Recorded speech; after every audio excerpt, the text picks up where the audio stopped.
It's green. It should be working.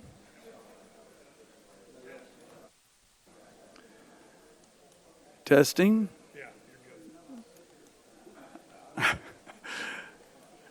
Good afternoon, Horseshoe Bay. Welcome to the first City Council meeting at the new digs, and I hope you like them.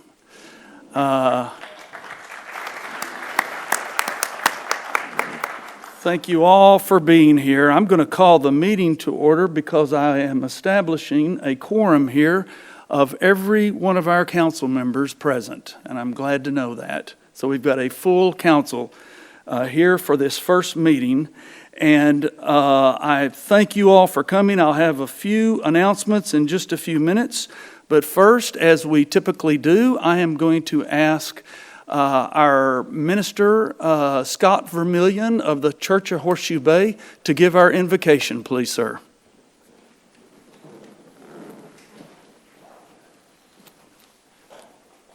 Well, Lord Jesus, we are so grateful for this building as it represents a vision coming to reality. For many years, this has been a dream and a hope, and now we get to stand in it and conduct our business in it. And we know that when good men and women put their minds to work and roll up their sleeves, good things can happen. And so we pray as we inaugurate this building with the first City Council, we pray that the work that is being done here, the conversations that will be had, the decisions that will be made, will dream up new projects and new establishments will continue to help this good city continue to grow and continue to thrive. We thank you for the men and women who serve on the council. Give them wisdom and give them all the encouragement that they need to lead us well. It's in your name we pray. Amen. Amen.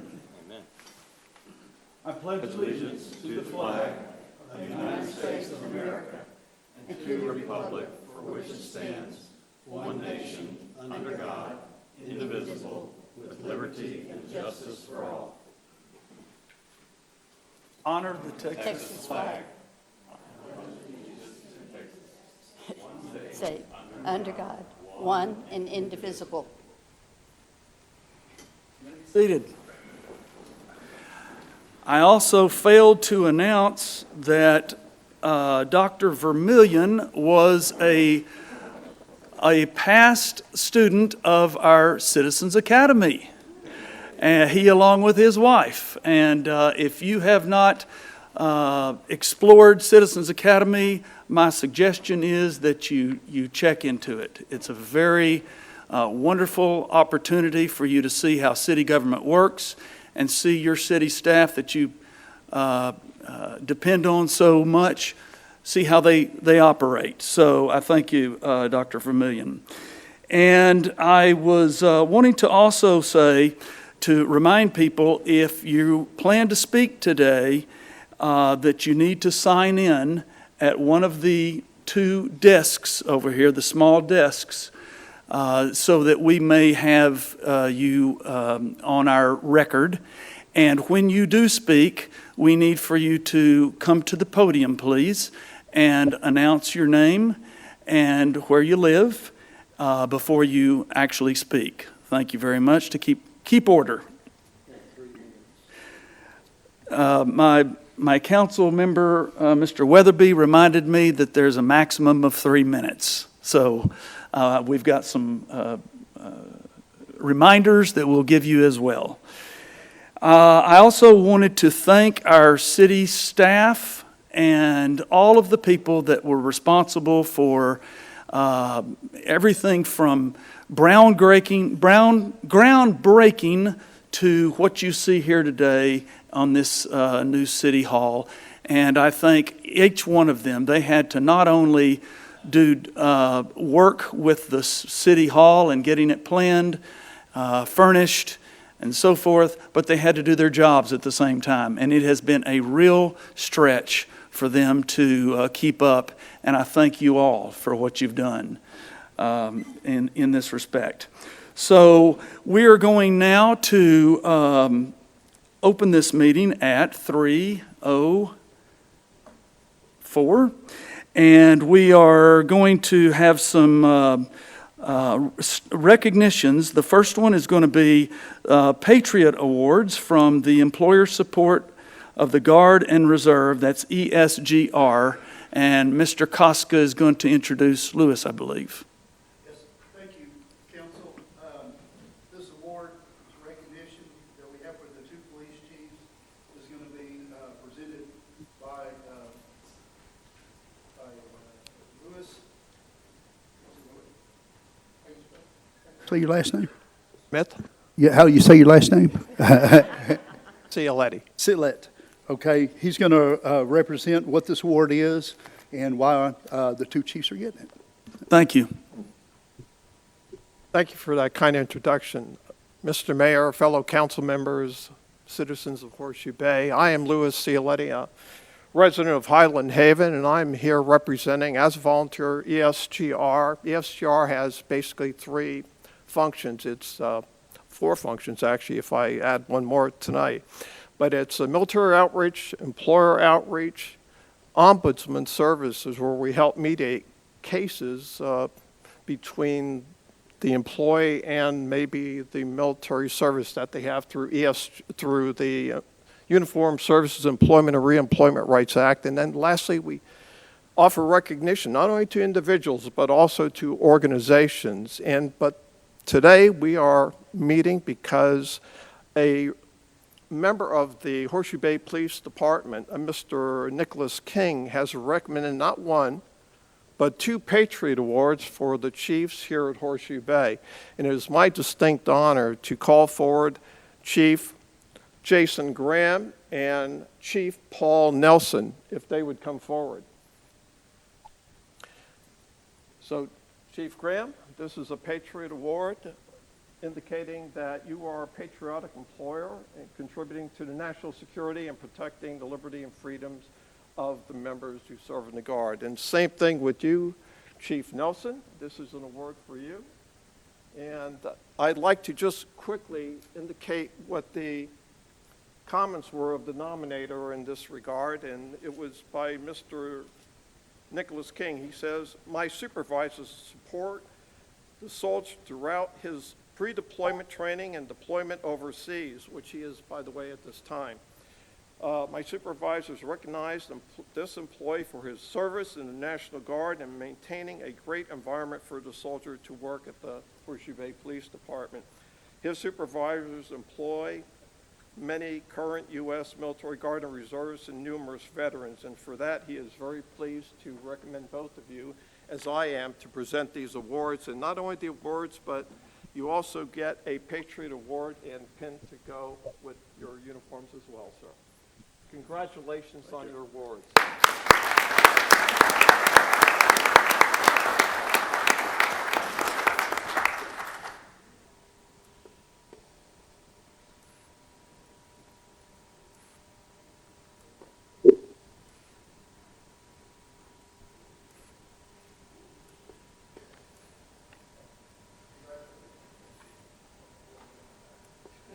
Chief Graham, Chief Nelson, we want you to know that we appreciate your service.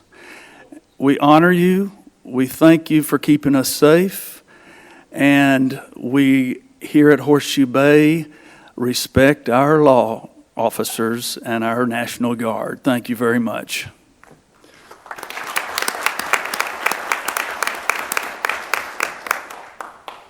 We are going to move now to introduction of a new city team member, and I am excited about this one. Yes, sir. Thank you so much, Council and Mayor. Very pleased to announce Susie Quinn as our new city secretary. Susie comes with over 30 years of experience as a city secretary.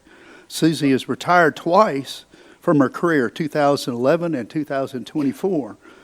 She came and worked for us in an interim position. She loved it so much here. She said, "I'm coming out of retirement again because I love this town." So that was really good for us. She comes with that large, tenured experience as city secretary. She's been doing interim work across the state of Texas to stay mentally sharp, as well as supplemental travel budget She began traveling in 2022 and has been to Rome twice, Paris, Normandy, Ireland, and took her first Alaskan cruise recently. So she liked to travel. Susie is a Texas registered municipal clerk through the Texas Municipal Clerk Association and is a certified municipal clerk through the International Institute of Municipal Clerks. Susie has 4 children, 7 grandchildren, and 1 great-grandchild. The city is excited to have someone as well seasoned to join our world-class staff. Please help me in joining Susie as our new staff member.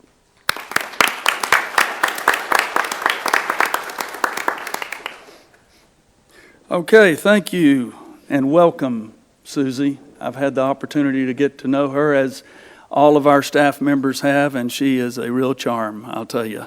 Thank you very much. We have one proclamation today, and it's a proclamation of gratitude to Pedernales Electric Co-op. And I think Beth Konecki is here. There she is. As you approach, are you going to speak to us? Okay, please do.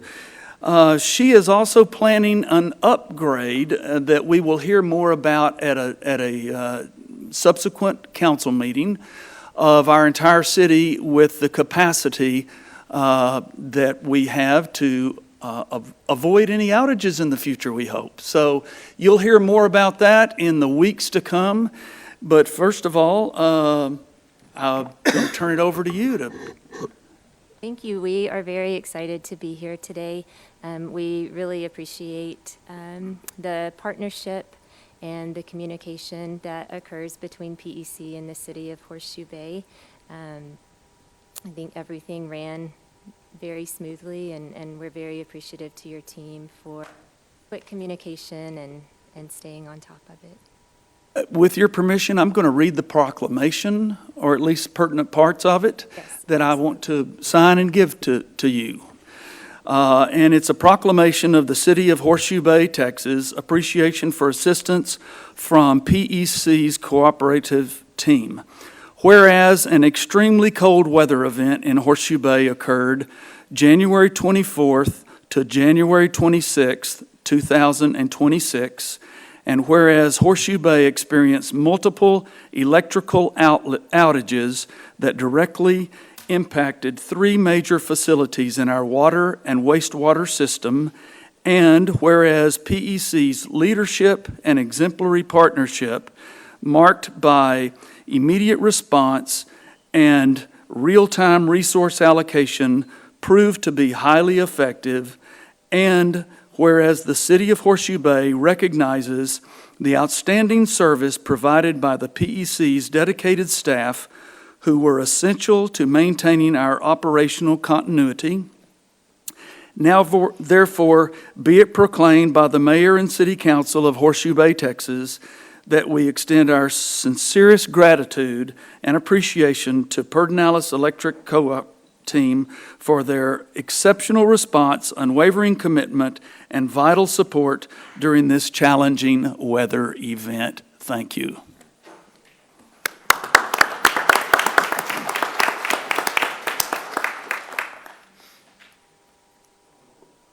And I have a proclamation to give to you. That's what I just read. Thank you very much. I appreciate it very much. Yes, sure. She would like a picture.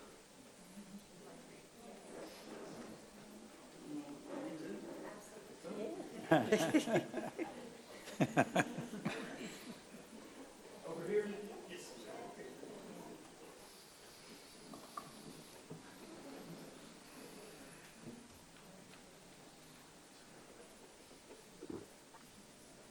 I was out only 6 hours this time. I would say, while they're taking the picture, we had a lift station issue. One of ours went down in a water plant within the area that was outage. So we made a phone call to PEC to see if they could kind of change resources over from where they were working on to help us get those lift stations and water systems up, and they did. And that was very much appreciated, because those things, if we don't have power to lift stations, they can cause overflows. And so they were really beneficial for that. So very much appreciate our partners with PEC.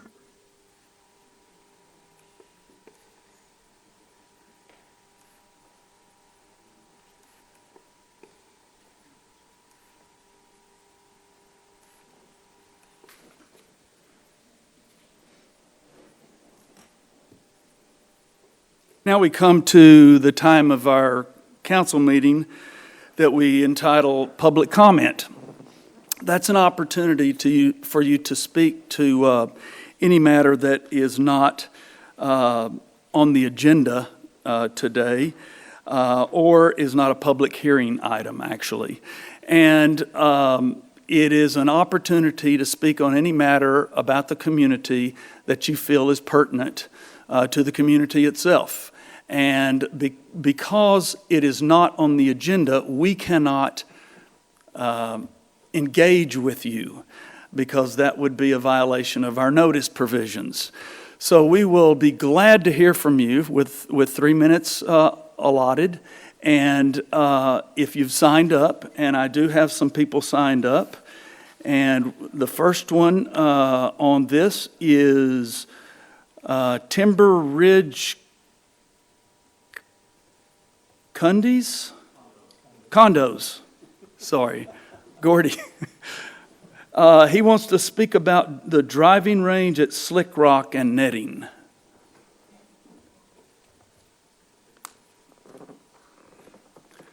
We're just here to, these are some of the owners of the condominiums, but we're here to express our concerns. We'd started back in November. Can I get you to identify your names for us? Ronnie Spencer, and I've been there for a year. I just moved there. Ivis? Rose. David Steinbrenner. Gordy Shaw.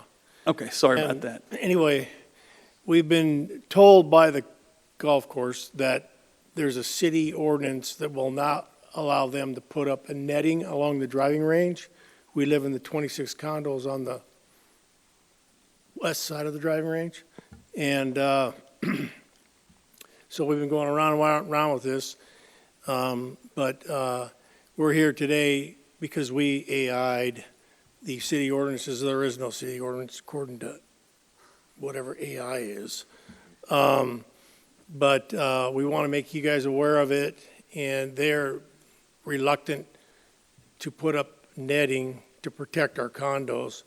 In the first 14 months that I lived there, we had 15,000 golf balls hit into our condominiums. We cannot even use our outside areas of our condominiums without possibly getting hit by a golf ball.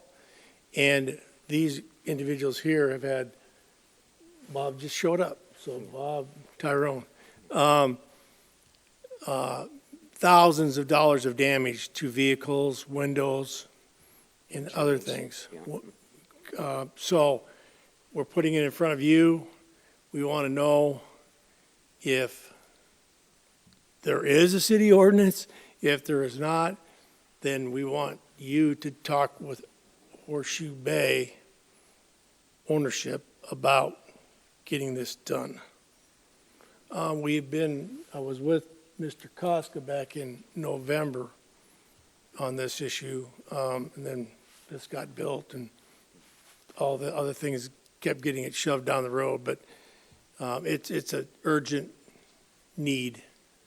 And we have several condos that are being sold in our area, and they can't sell because the realtors are saying your property's no good.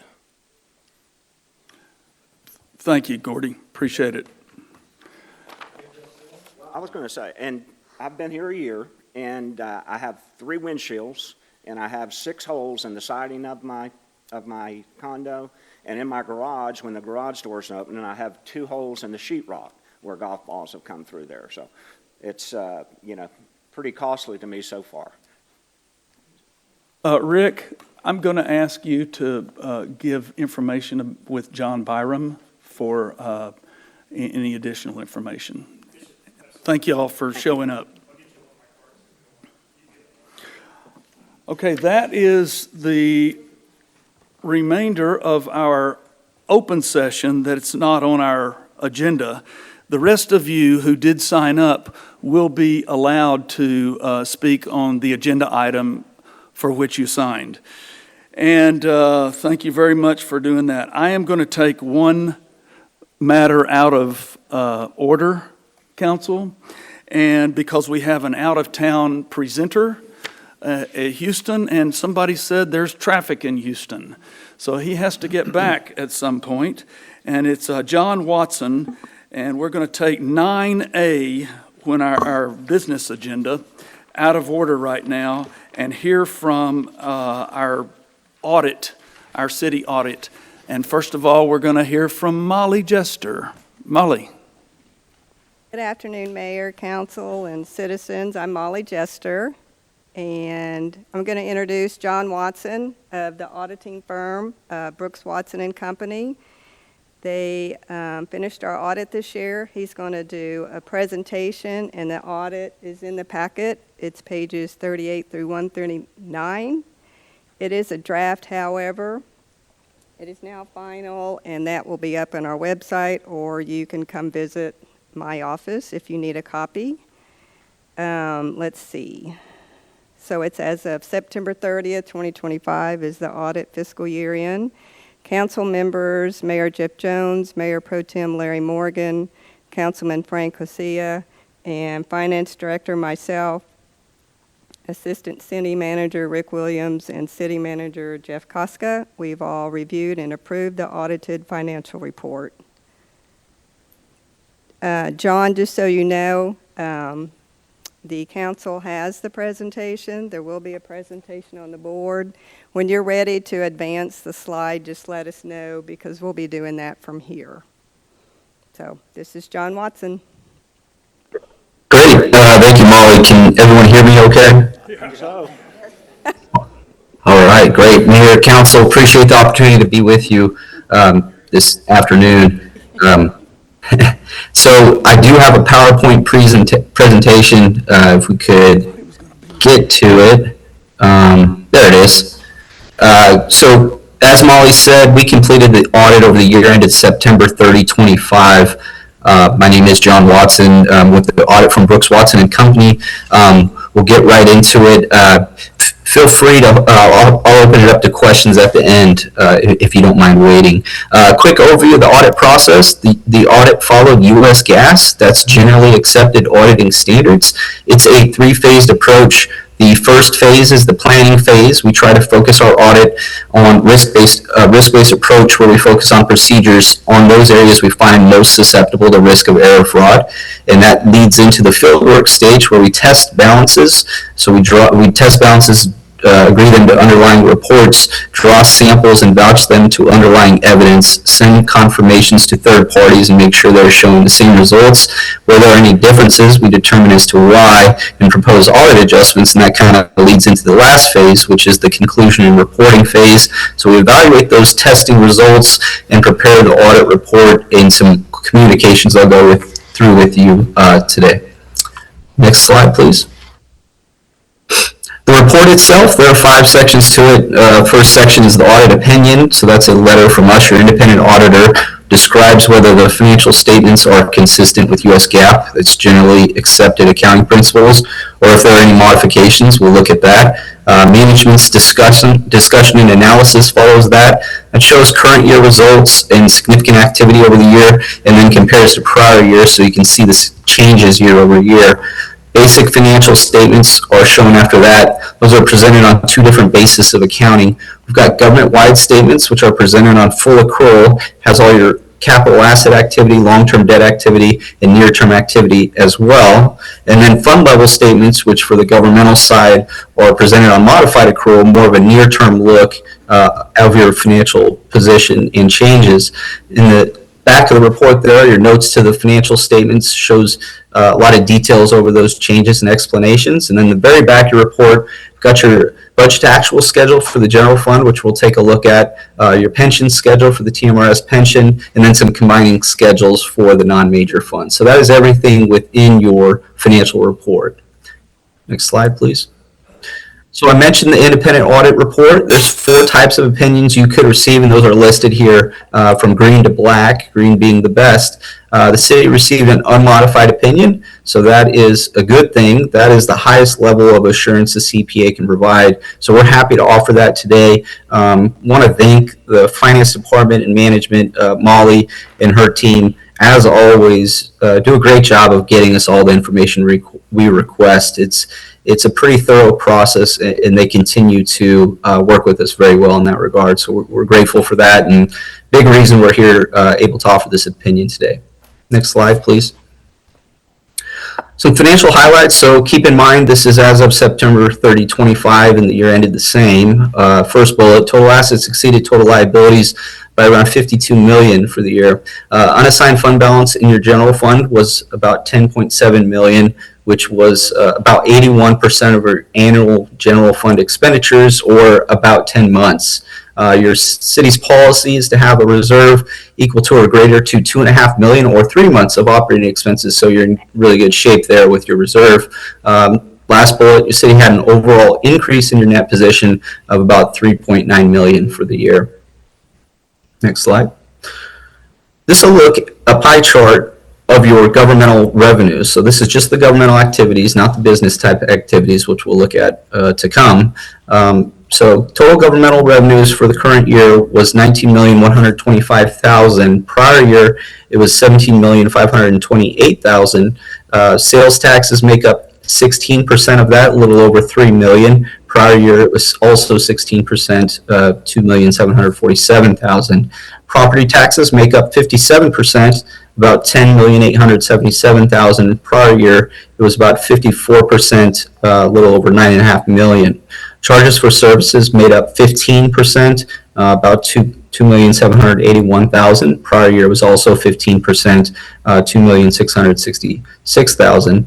PIT assessments were 1%, $265,548, and prior year was 2%, $348,133. Next slide.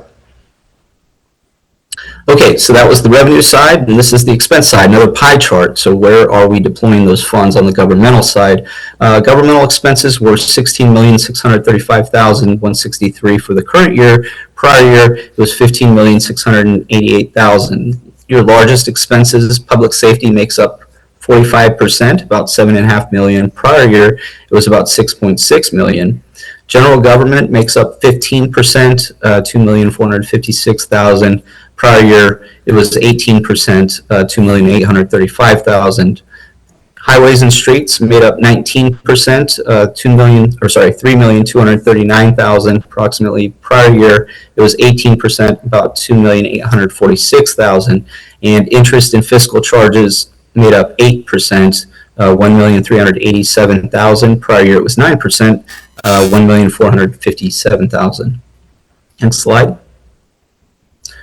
Okay, so that was, I mentioned your accounting and report is presented on 2 different bases of accounting. So that was the government-wide look, and this is the modified accrual look at your funds. So a little more detailed look. So we've got your general fund on the left here, and then other governmental funds working left to right. So the general fund, circled in red here, we see a net change in fund balance of $1,710,742. So revenues, less expenditures, and some other financing activity. It still led to a surplus there of about $1.7 million, and that's feeding into a positive fund balance at the end of the year of $10,779,423. So I mentioned that 10-month reserve toward the beginning of the presentation. This is feeding into that reserve, so it's a positive change in contribution to that reserve. Summit Rock Pit Fund to the right here operated at a surplus as well, $289,501. The Capital Projects Fund expended a lot of funds for capital outlay for new building during the year, and that was $11,477,466. So it utilized a lot of the balances reserved for that purpose during the year. And then other governmental funds was a surplus there of $351,798. So everything here worked consistently with our expectations. Next slide, please. Okay, so this is a look at your budget to actual for the general fund, and you can look at the detailed budget analysis on pages 80 and 81 of your report. This is just a summary. We've got revenues at the top, expenditures below that, some other financing sources, and then the net change at the bottom. Your final budget, so that's the original budget plus all budgeted amendments, is in the left column. In the middle column is the actual results, and then in the right column is the variance between the budget and actual. So we can see top right working from top down. Revenues exceeded budget by $13,792. That was a positive inflow to your budget. Total expenditures, actual exceeded budget by $121,133. Other financing sources exceeded budget by $59,085. So this led to a variance there of $48,256, which is bottom right. Next slide, please. Okay, so all of that information related to the governmental revenue and expense side. In addition to that, we have the business type activities. These are your proprietary funds. You've got the water utility fund. So here, similar to the name here, it should operate similar to a business. So we call the revenues operating revenues. At the top here, we've got operating expenses below that, and then an operating income. And indeed, you did have an income here of $1,278,808. So your operating revenues exceeded operating expenses by that amount. Also got some non-operating activity and some contributions during the year, some transfers in on some projects coming over, and you see that below. So that fed into the positive net change in net, change in net position for the year of $4,132,747. Next slide, please. Okay, this is a 2-year look at your pension. So these are the last 2 years of activity for your pension. The pension's relatively new for the city. That's why it's not too robust as far as number of years yet. We've got the most recent valuation on the left, which is 12/31/24, and then the year before on the right. In the bottom left here in yellow and circled in red is the position, so the net position of the pension at year end. Negatives in this case are a good thing. They represent an asset. So negative 15,321 was your position for the pension at year end. That means the assets set aside to fund the pension exceeded the projected liability from your actuary. So that's a good thing. It's over 100% funded. In the prior year, it was very close to 100%, and that's at 225, you see. So where does that relate? We've got a couple bullets here at the bottom. Basically, average nationwide in 2024, study by NCPERS, the nationwide study of government pensions, 75.4% is average. So sitting a little above 100% is obviously above average. So it's a well-funded pension. How does it impact the city? Second bullet, it impacts the city through contributions. So the city pays into the pension to make sure it's funded properly, and that's what's noted here. So your contribution rates were 8.12% in 25 and a little higher in 24, 8.26%. So ideally, if you're in a well-funded position, shouldn't see large spikes in those contribution rates. So that's good. Next slide, please. Okay, so that's all the information I wanted to share in regards to the numbers and the audit. In addition to that, we have a couple letters. We call them the SAS 114 letter and SAS 115 letter. I'll go over basics of the letter. I went over the letter and the results in quite a bit of detail with the audit committee last week, but just want to share the high points there. So basic information noted in the first letter, the SAS 114, it discusses our independence. So we're completely independent, don't have any relationships with the city outside of our audit contract here. It also goes over audit adjustments. So we propose audit adjustments as a part of our testing when we encounter things that need correction, and those are listed within that audit letter. In addition to that, there was a change in accounting standards, GASB 101, which related to the accrued liability for sick time. So there was a change in how sick time was recorded. Essentially, more of it is going to be recorded by all cities. It's based on estimated usage rather than payment at termination. So that was a big change for the city and all cities this year, and that was something that was adopted within your financial statements. So important to note that is a change from prior year in regards to your accounting. The second letter we call the SAS 115 letter.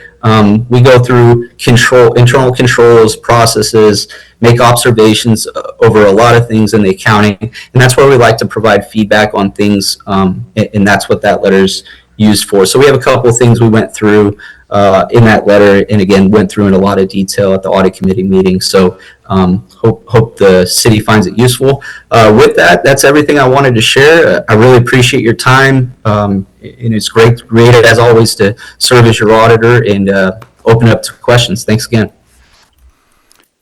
John, thank you very much. And I thought you were going to be here and have to get back to Houston. Did that change? It did change. I ended up getting the opportunity to do this virtually, which I should have mentioned at the front. I'm certainly grateful for that because I did have a scheduling issue, and this was brought up, and I jumped on it. And I'm very appreciative for the Well, opportunity. that's fine, because we've got a brand-new screen, and you're huge on that screen, so it's all good. Council, any questions for John? We had the opportunity, Frank and I did, and Larry, to visit with him earlier. And do we have any follow-up questions? No. Okay. Good job, John. John, thank you very much. Thank you all. I appreciate you. If you're like me, I kind of want to know, well, what's the long and short of all this? And I talked with my council member, Larry Morgan, who is our pro tem, and he said, who is a CPA, he said, it's all good. It's real good. So that's what I want to know. That's what I want to know. Okay, we have our second presentation now, which I am going to be so glad to see on this big screen, and it is on Here. the city. You need to do the motion to Oh, we approve need to it, do please. You want the motion on the audit? Okay. Do I hear a motion for approval of the audit? I move to accept the audited financial report for the year ended September 30th, 2025. Motion by Mr. Morgan, a second? Second. Second by Mr. Weatherby. All in favor? Aye. All against? The motion passes. Thank you. Thank you, Molly, for reminding me of that. Now we're going to go to the first quarter, before we get to the water quality, we're going to go to the first quarter financial report. I'm sorry, Molly, I kind of jump roped you there.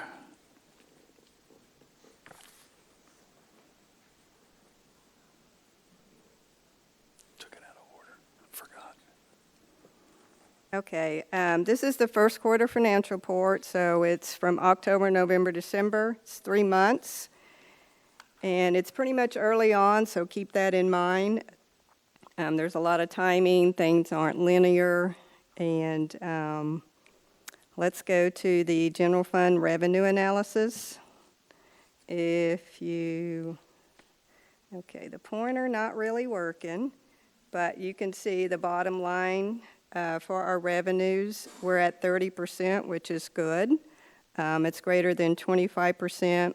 You can see some things are over, some things are under. Again, it's timing, and things are not linear. Are there any questions on the general fund revenue? Okay, we'll go to the expenditures. And again, it's 3 months' worth. If you look down at the bottom, the percent is 24%.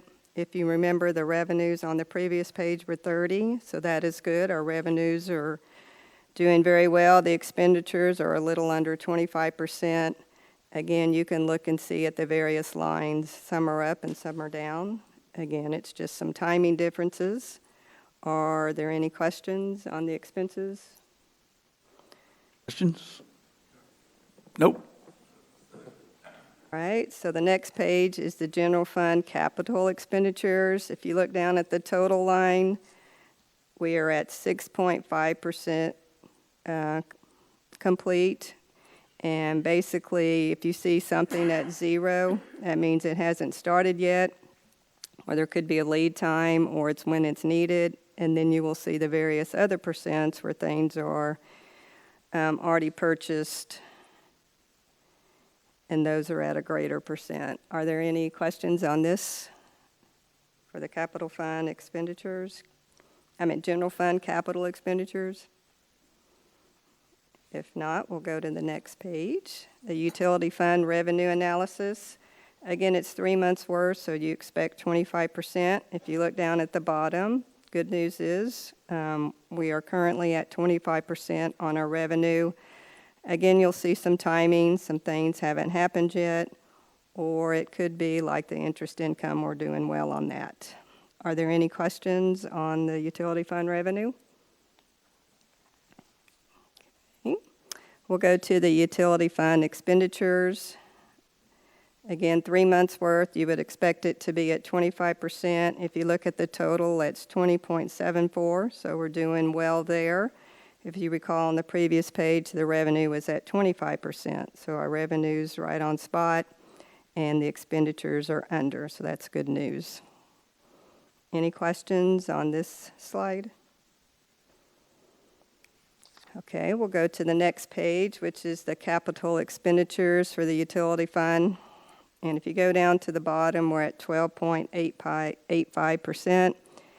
And again, there's a lot of lead time. Projects haven't started. If they're greater than 80 to 90%, they're about done. And there's a lot of activity going on. Are there any questions on any projects or this slide? Okay, we'll go to the capital fund revenue. For 3 months, we're at 15.58%. Again, this is not linear. You can see on the second and third line, we haven't gotten our bond yet, which will be discussed coming up. Are there any questions on the individual lines for the capital fund revenue? Okay, we'll go to the capital fund expenditures for the first 3 months. And again, it's the same thing. There's timing. It's not linear. If it's a low percent, then it really hasn't started, or if it's a greater percent, the project's about done. You can see it. City Center and Fire Station are on there, and various others like streets. Are there any questions on this slide?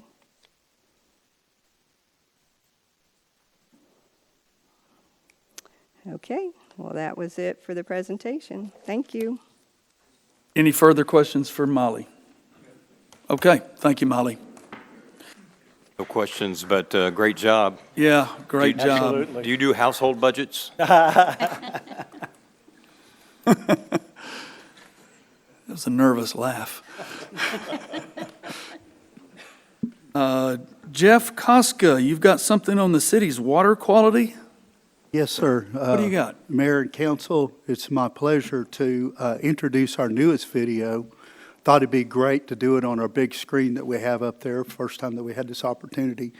And we've done a couple of videos in the utility department and some of the development services, and I think that Corey, who has done some really good work on our video to bring up the level, and I thought it was really a really good thing to talk about, that not only are we going to have this video, but we're looking at trying to put out one video per quarter as part of our media. And of course, the folks that are doing this, they have other jobs too. But she's really elevated this up. Corey, stand up for a second. Yeah, she really has put in a lot of effort on this. And I think you'll see the quality looks professional. And so what I would like for y'all to do is we run this video, but I would like for y'all to, city council members and the public, to reach out to your council representatives. And if there are things that you think that we need to do better, that's a new medium of communication is through videos. And so if there are things that we need to do, please tell your council members and then feed it to the mayor. And then we will sit down and we'll put priorities on what videos come out from the future. But as it is, I'd like to just go ahead and roll this video. Is Jules, you out there?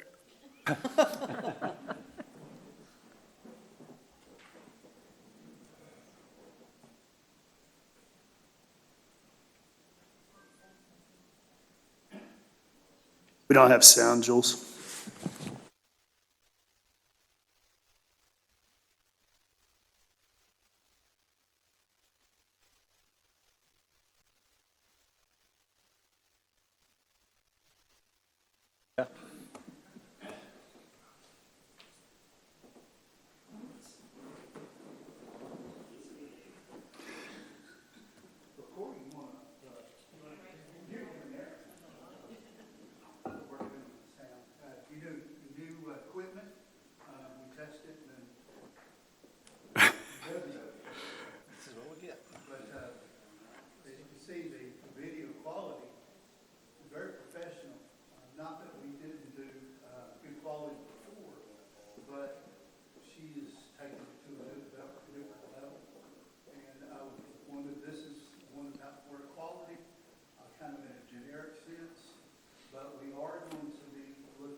Jeff, why don't we do this? We'll see if Jules can do some troubleshooting, and we'll move on and come back to this if we have a chance, okay? Thank you. Congratulations, you're in the first visit here. All right, we're going to move on now to public hearing items. And we've got two public hearing items that are actually have been opened in our last meeting in January and were not closed. We have developed some additional information that we're going to talk about today. And these are two items on the public hearing agenda that are very interconnected. And they're A and B, and we're going to take both of those together, but we will vote on each one of those separately when we get to the voting issue. So we are going to take up now item 8A, which is already open from our last meeting, and it is a request for a variance of the subdivision regulations that limits cut and fill not to exceed 4 feet in depth for a subdivision known as Cap Rock Thundercloud, a 4.47 acre development in Bay West Boulevard, Zone 3, Horseshoe Bay West. And we have the applicant who is here with several people, and I'll let Brianne, you introduce those later. We're first going to hear from our Development Services Director, John Byram. And John? Dottie said you need to open it. Both meetings. Are you going to, both items? You want me to open both at the same time? Didn't you just say that? They're both already open. And we'll announce the time then. Okay, we're also open on 8B, which is not closed from the last time. And it's a public hearing, continuation, discussion, and consideration of a request for variance of subdivision regulations that limit cut and fill not to exceed 4 feet in depth for a subdivision known as Cap Rock for 2 garden homes in residential lots known as the Rudd House, located off of Bay West Boulevard, Zone 3. And that also has remained open from our last meeting as well. So no need to open that. Well, just say the time, that we're continuing and we're Okay, opening we'll up. continue the time at 3:49. Okay, thanks. John? Mayor, Council, good evening. John Byram, Development Services Director for the record. This is a continuation from the last meeting. Again, it's one development, 2 different parcels, which is why there is 2 variance requests. At the time of staff report, the engineering team was still reviewing, so staff wasn't ready to make a recommendation. Since then, the engineering team has cleared all comments when it comes to the variance for the cut and fill, and the applicants have a presentation to introduce this project to you. So at this point,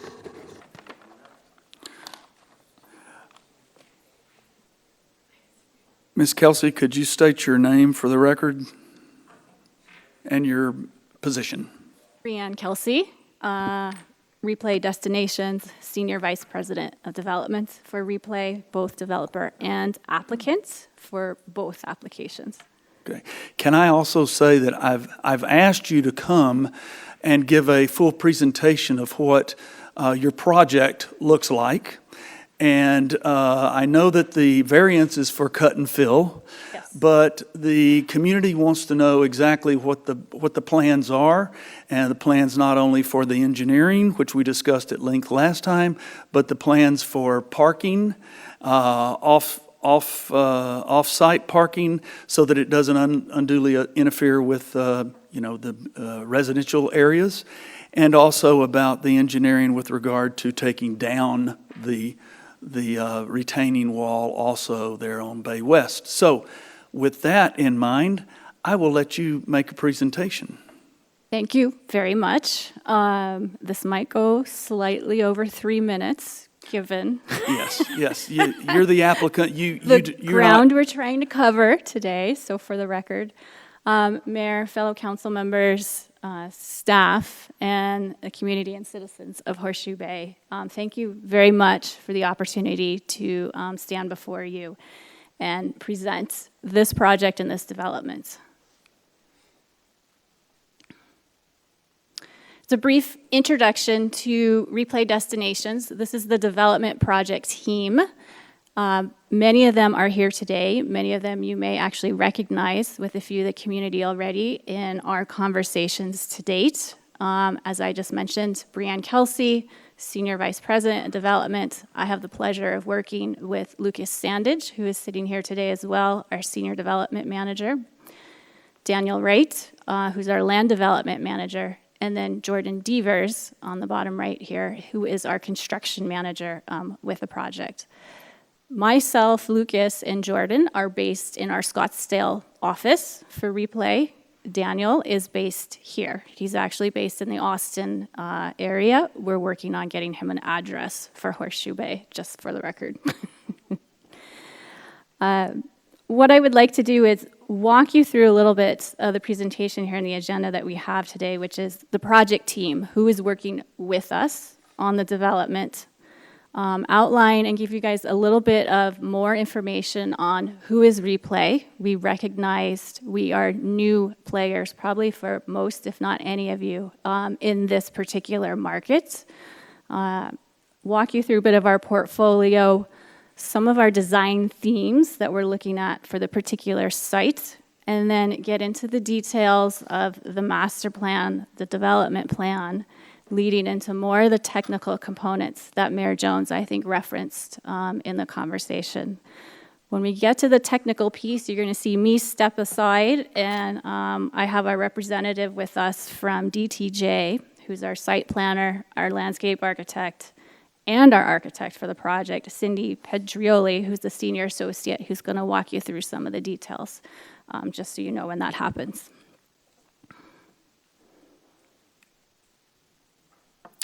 Oh, that changed colors on us. This is the project team. Hopefully you can kind of see that up in front of you. The three key team members that we're working with, each of them all have 20 plus years experience. So I like to do math on things. That's almost 60 years of experienced folks in the industry. Not only practiced across the U.S., but also practiced very specifically in the Hill Country area and in the Austin area. On the left is, that's DTJ Design, who's our planner, our architect, and our landscape architect. They've got several offices, and they have an office in Austin as well, too. And a fair bit of experience between a few communities in Lakewood, Horseshoe Bay, and Austin that are relevant to the project mix. In the middle is DCA, Dick Clark and Associates, another fabulous firm that we've recently brought on board from a conceptual architecture level, given their experience in the market and specifically with built homes, single-family homes in the Horseshoe Bay area, more on a custom residence side. And then we have Kimley Horn, very important to this application and this project you have in front of you as our civil engineer of record. This team will stay with us from start to finish on the project, so from concept all the way through to construction drawings to execution at the end of the day. Kimley Horn's got a lot of experience in the market that spans from residential to commercial. More particular, they are very familiar with the type of conditions that we are dealing with this particular site and how to effectively manage them.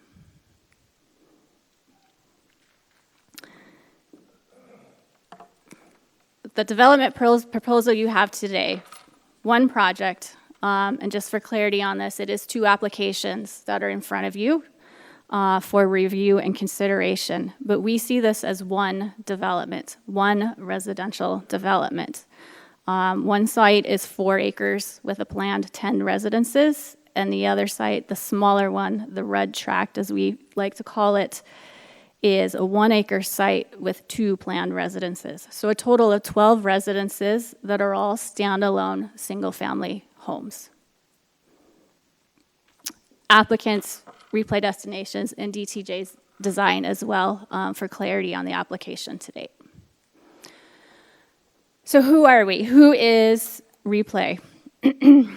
Our home office is actually in Vancouver, Canada, but we've got, as I mentioned, a couple of offices across the U.S.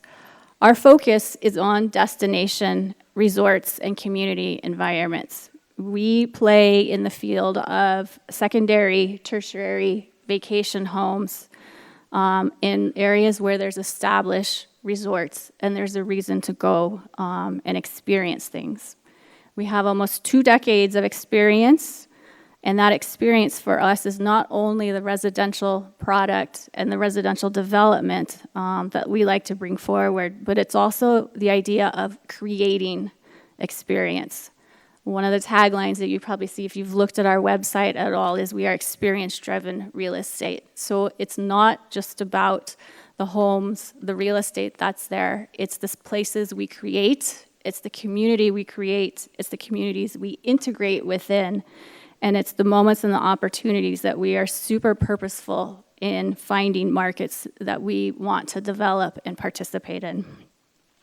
The image you see here on the right is an example of a recent community in the mountains, Keystone, Colorado. If any of you are skiers at all, this is a ski in, ski out property. This one is called River Run. The community is actually called Alcove, and we just recently completed it about a year ago with residences in it. This is also a DTJ project that we worked with DTJ on previously.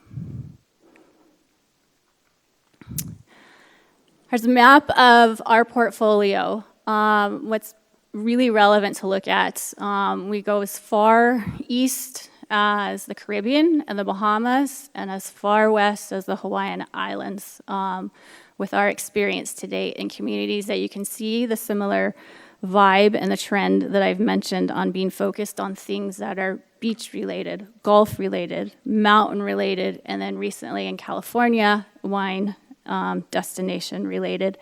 And now, of course, Horseshoe Bay, that's got a lake component as well from a waterfront activities standpoint. 2 significant projects with us, one in Scottsdale, Arizona, one in the Mill District area. The Scottsdale project is steps away from the Phoenician Hotel. It's a multi-phase development that's 195 homes, sits amongst the golf course, a resort, and at the base of Camelback Mountain, if you're familiar with the Scottsdale in the Phoenix market. It was a 4-phase project, and when I say 4, it's occupied up to 3 phases right now. We're working on our final phase, the 4th phase, which is 60 homes, currently going through pre-sales, and the name of that project, if you're curious, is called Summit by Olson Kundig. Mill District, if you head over to the coast in Northern California, in a tiny little town called Healdsburg, is all about wine country. It's almost your quintessential, what I like to call a Mayberry feel to it, with the town and the look and the quaintness, the size of it. It's a multi-phase project as well, about 4 phases at the end of the day. We've only just finished phase 1 on that property, which is 43 homes in a development called Canopy. Again, wine country focused, and we're now working on the amenities that go with that development, which is a pool house, a fitness area, and a very small boutique hotel called Olivia.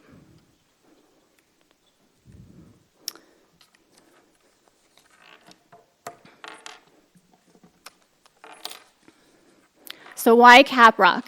Why are we interested in Horseshoe Bay? Why are we here having the honor of speaking with you today? It is about experiences and creating experiences. It is about community. We are attracted and selective on the new markets that we are very intentional on where we want to participate and make an impact. Where there's a natural connection to gather, to play, to recreate, and to dine.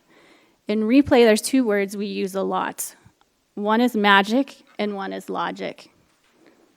They go hand in hand, and one truly informs the other, from the magic to the logic. Logic, you can really think about as the execution side of it. The magic for us is the secret sauce of Horseshoe Bay and Cap Rock.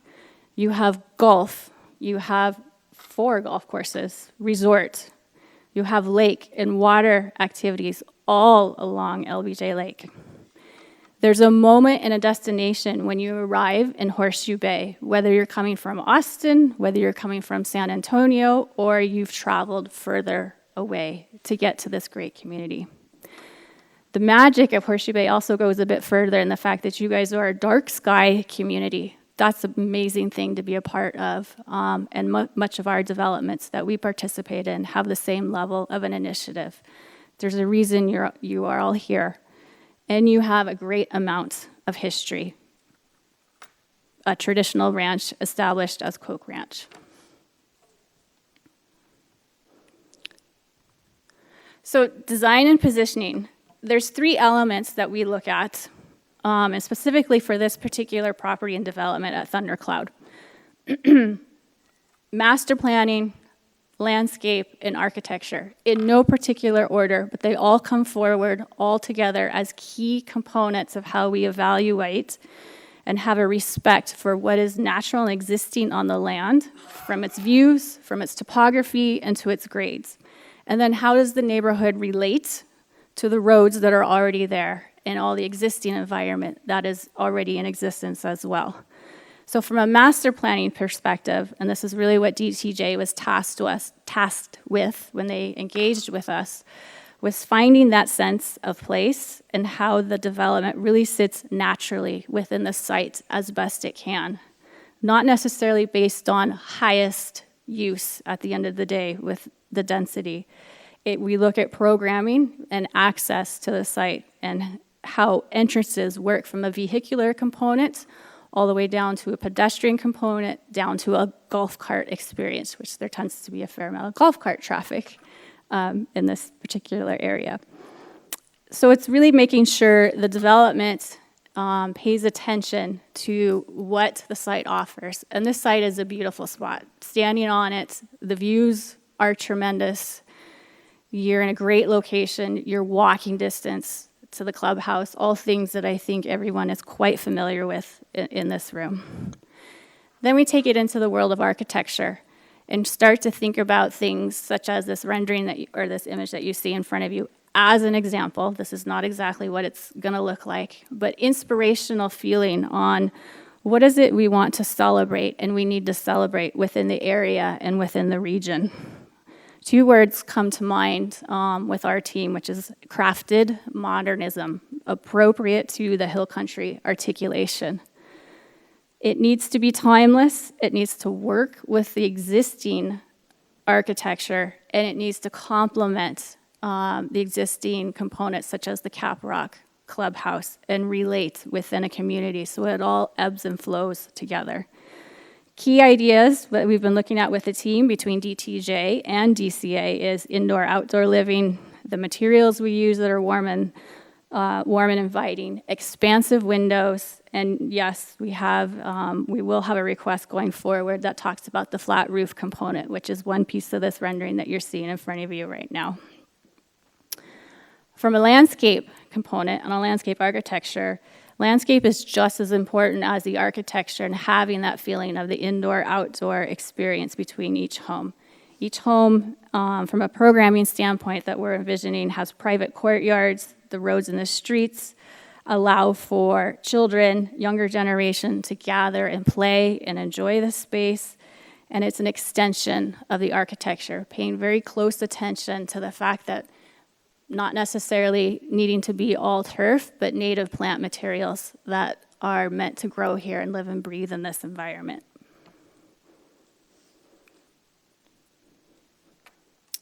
So this is the ask today. The application in front of you getting into is focused on cut and fill variance, which is we're seeking relief, also known as a variance, to allow cut and fill in certain parts of the site that exceed the current 4-foot limitation. And we looked at this in 5 key categories: site constraints, topographic conditions, storm drainage management, building placement, so where your foundations go, and then other key design parameters on how this all works together. As we shared, this is a continuance from the January 2026 council meeting. We are pleased to be here today, being able to make a presentation with everyone present. The last component of this is the best we could do on synthesizing the number of steps there are in this process with working with staff right now. So John, hopefully I'm not stealing your thunder on process at all or your next presentation. We've passed step one, that's pre-application meeting. We started working with the city, I think actually before you started, John, but that was last October with this application right now. We're knee-deep in step two, which is this cut and fill variance with our current council hearings before you today. And then we, as I kind of mentioned, as an indicator with the architecture, is the flat roof component would go before the Board of Adjustments in April under a separate application. There's one item I do want to share in here is a key next step that we have scheduled right now, and we're working to celebrate and share word on with everyone, is the fact that we'd be hosting a community open house on site in March. And I think that says March 19th in terms of, so more to follow on that, but that's an opportunity for the community to come and meet us, replay, speak more to the resort, speak more to ownership, and understand what it is we're building on. Steps 3, I'm not going to go through each of these for you, but it very much takes you to, final project acceptance and completion for us, which is a fair amount of work to get us to a point where we'd actually be able to be under construction on the site. Best case scenario with those dates would be end of this year, beginning of next year, 2026, 2027, for us to get through all of the steps along the way between requirements on platting, requirements with a drainage plan, building permits, grading permits, a demolition permit to advance forward on the development right now.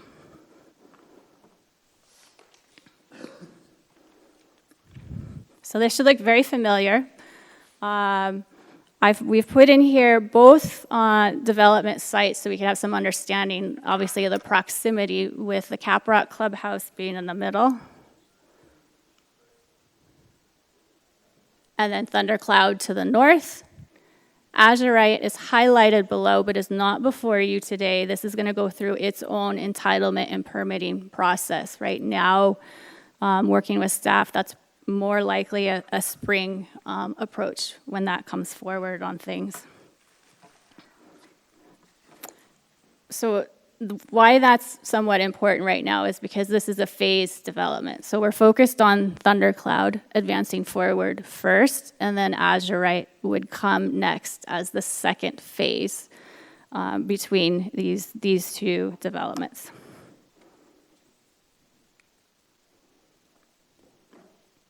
This is the overall master plan for both Thundercloud and Azurite. Again, Thundercloud to the north, top of the drawing, and then Azurite to the south. Thundercloud is 12 units, and Azurite is 33 units. They're meant to live and breathe as one development when they're all finished at the end of the day, but two slightly different offerings with the residential product between the two. Azurite's a little bit more intimate and denser in its development take, whereas Thundercloud is a different demographic that is differentiated by size of a home and a lighter density.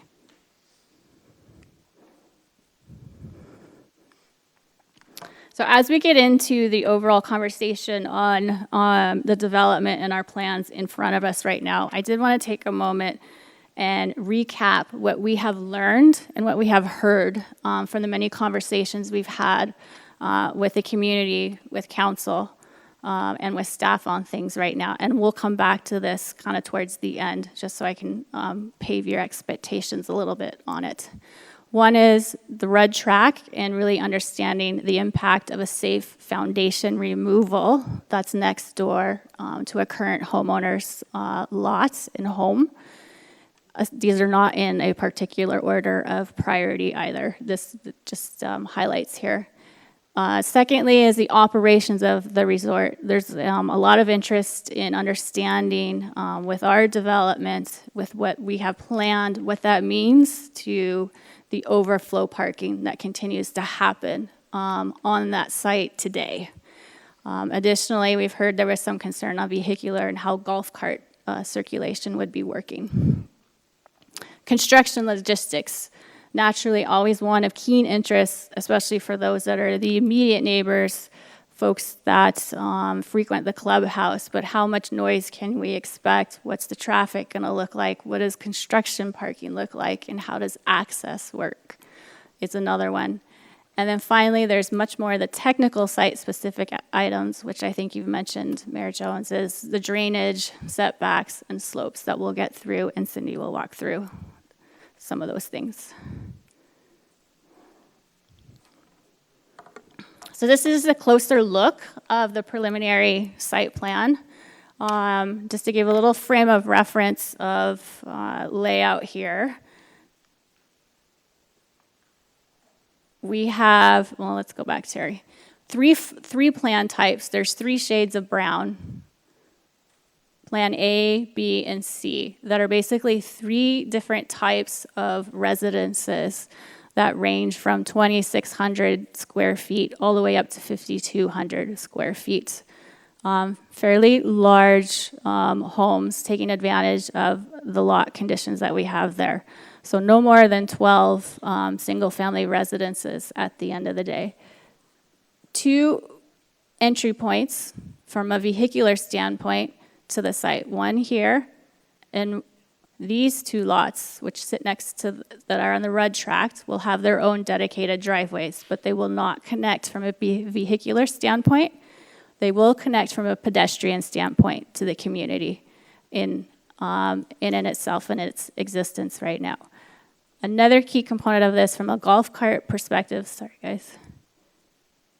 From a golf cart perspective, the idea is carts from these homes could then travel direct access through to the clubhouse without having to jump on the road as it exists today.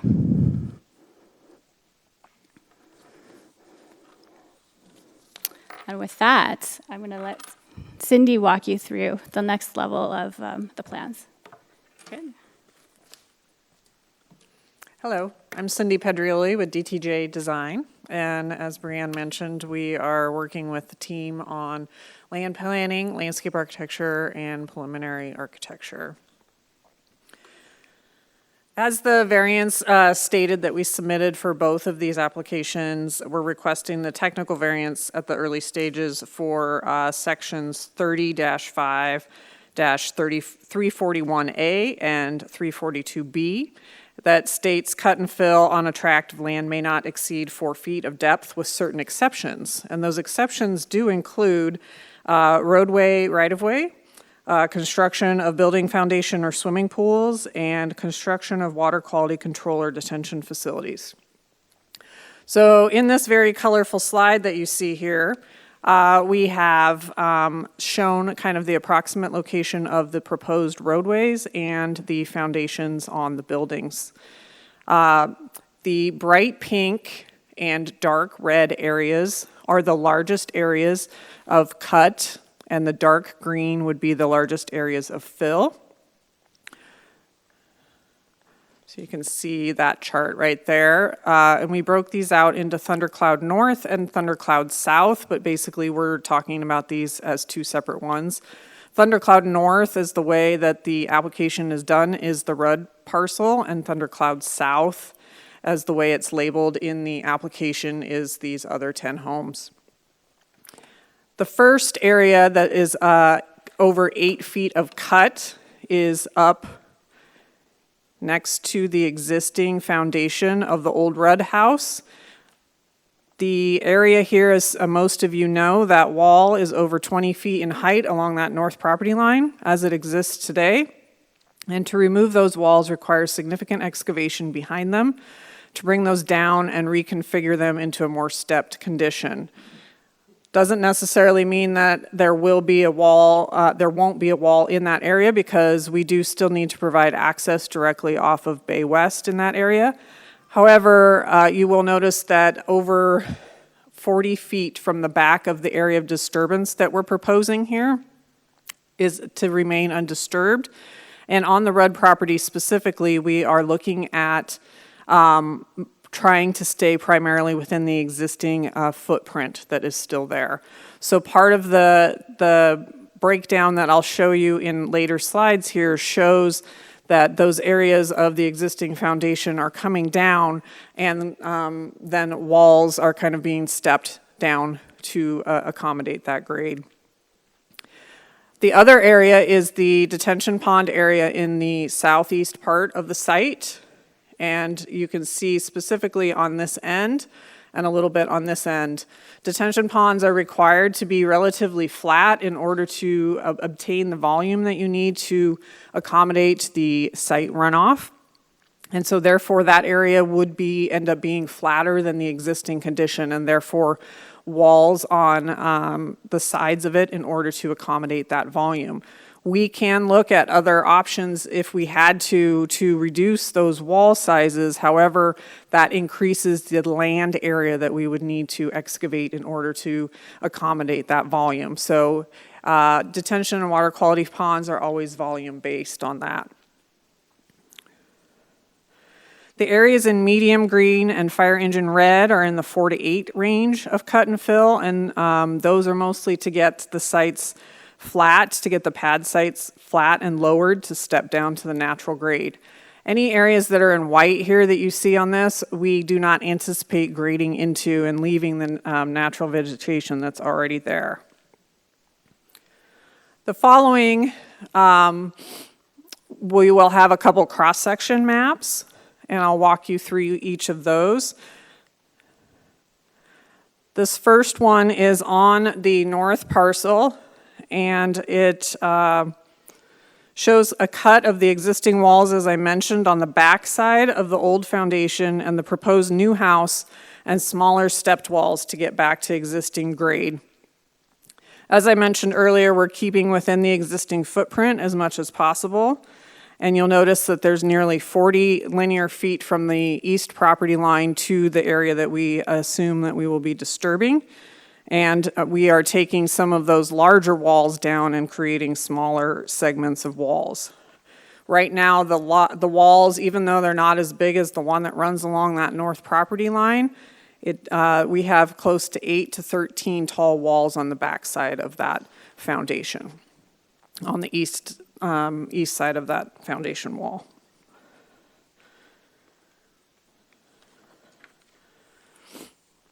The cross-section in the middle of the site shows a flattening out of the grade from Bay West Boulevard to the east edge of the property, which helps lower the homes slightly a few feet from the existing ground.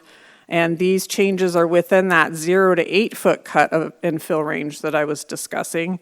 This also helps lower the finished floor, which is what we call the kind of the entrance floor into a house, the finished floor of the proposed homes, to not sit as high as the natural grade in proximity to Bay West Boulevard.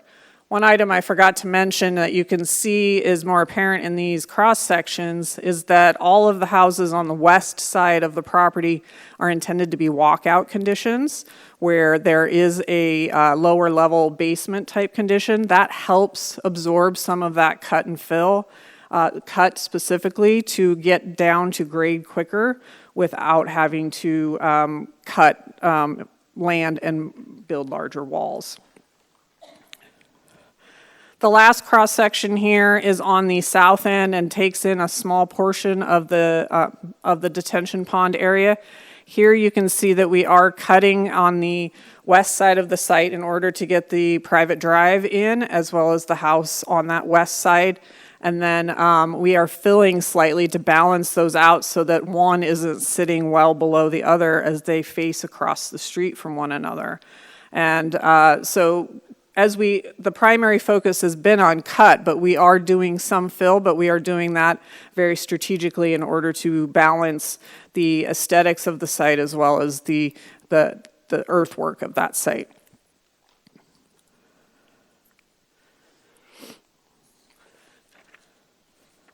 Do you want me to keep going to talk about the drainage? Okay. So, and we have Robert Parvar with Kimley Horn here as well to discuss any questions you have about the drainage. But this is the preliminary drainage area map that we're talking about. And I apologize, it's not super clear on the screen, but there are arrows showing generally, as we all know, the site mostly grades from west to east. And then also slightly drains, the red parcel drains kind of slightly to the north, and the rest of the site, and there is some directional kind of going to the south. But in general, overall, the site drains from the west to the east side. And so as part of that, we, with new development, we're required to add the detention and water quality pond. And as I showed in the earlier slides, we are doing that on the southeast corner of the property. This will improve drainage overall for the entire area of development that we're looking at here in order to collect more of those drainages that are flowing off of this hillside and down into the golf course, and then releasing that cleaner water through the water quality filtration and releasing that at a historic rate or lower in order to prevent erosion and other problems that may occur there. We're not just going to develop the top and let it run off as it exists. Can you show us where those retaining ponds are? The new one? Yeah, the new one. There's the proposed grading that you see right there, and that, whoops, sorry, my bad. Got tricky with the buttons. This area right here. So it is near the clubhouse on the southeast corner of the site. And then from the Rudd House, where's the drainage going to go? The drainage will go east. It goes due east to where? It will continue. We are not increasing the amount of impervious area on that site, so it will continue to go through the landscape, the existing landscape, here on the property, like it has been. And then off the property as well.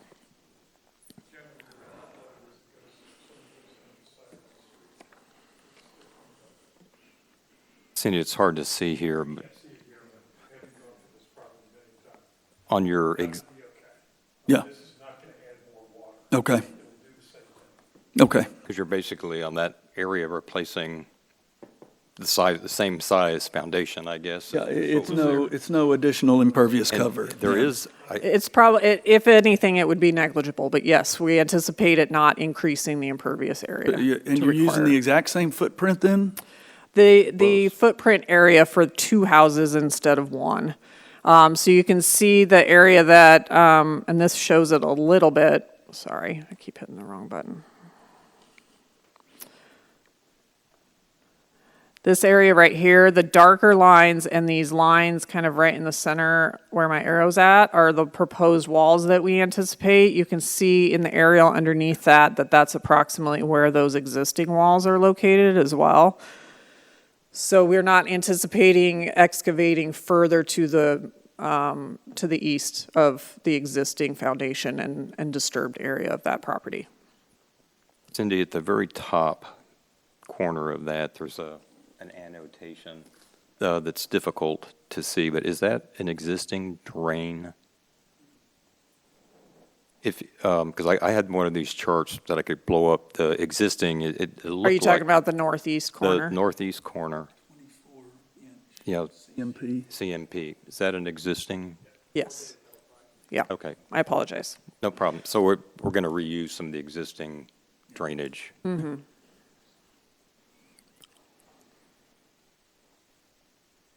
So you're saying this will actually be beneficial to drainage of the entire parcel? We believe that it will. Okay. Yep. That's all I have on a technical standpoint. I'm going to turn it back over to Brian to finish it up.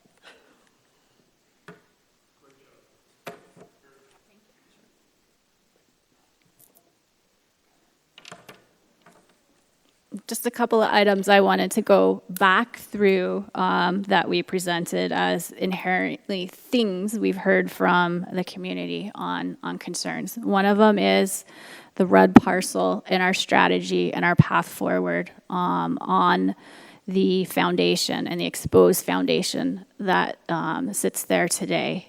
We have engaged a licensed structural engineer as of today to not only oversee right now, but to guide the entire demolition process with some investigative findings, which we are working on right now with their current assessment and the scope of work and evaluations. One of the pieces of the puzzle for the structural engineers, they will actually, beyond just a visual analysis, go in with some very cool technology to do an X-ray of what the as-built condition is today to understand how it's attached to the hillside, which will inform the path forward and how we safely remove it, not impacting the family home, the Lloyd's home that's just adjacent to it as well with the current existing foundation. And that's being studied right now as we speak? Yes. Okay. Yes.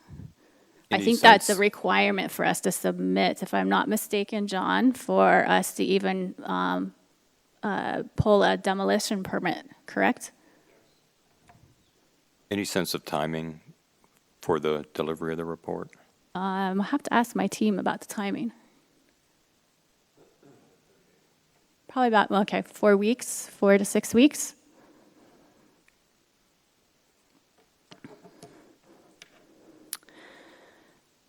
This slide's familiar. This is where we're sitting here today with step 2 on things. A couple other components of this that we highlighted earlier that I do want to share with you that's very important is, one, how are we resolving or handling the issue with overflow parking that currently exists on that site? I got a great opportunity today to touch base with Jordan while he was here, in addition to the resort on the path forward there. They are, the resort is very well aware there's a problem with the overflow parking, particularly on the Thundercloud site. I'm not going to speak to the Azurite site right now because that's not what's in front of you, but of course how this is handled with Thundercloud right now.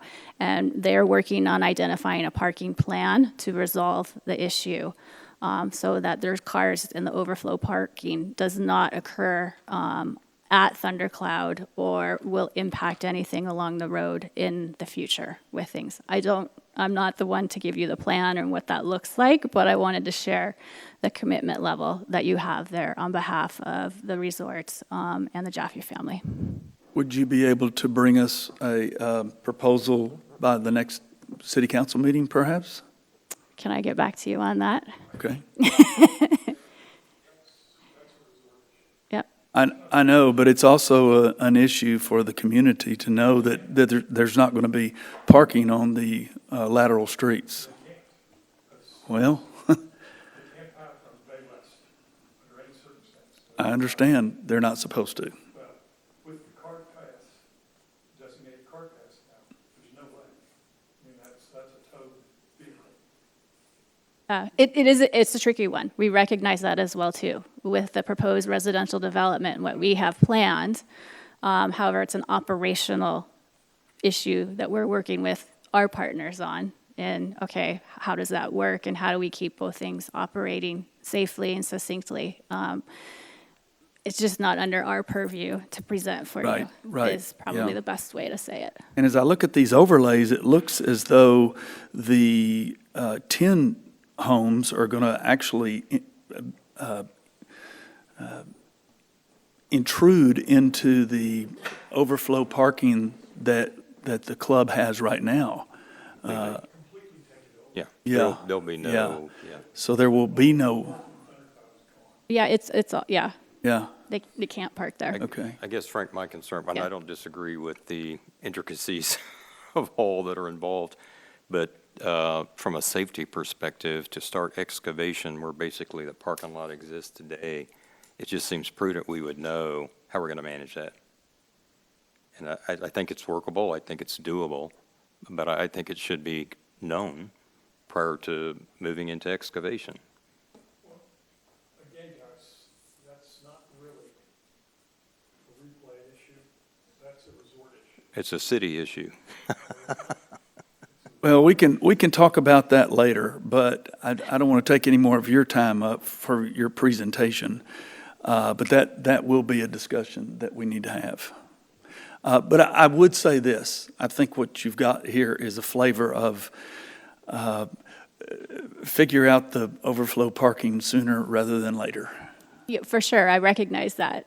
Like, it's just hard to take ownership of all the all the challenges we have right here, right? We kind of help guide the conversation and get it going, which is the commitment. I think that's been shared today on a resolution there that should be coming forward I think y'all on done behalf of the resort. a wonderful job engaging with the community.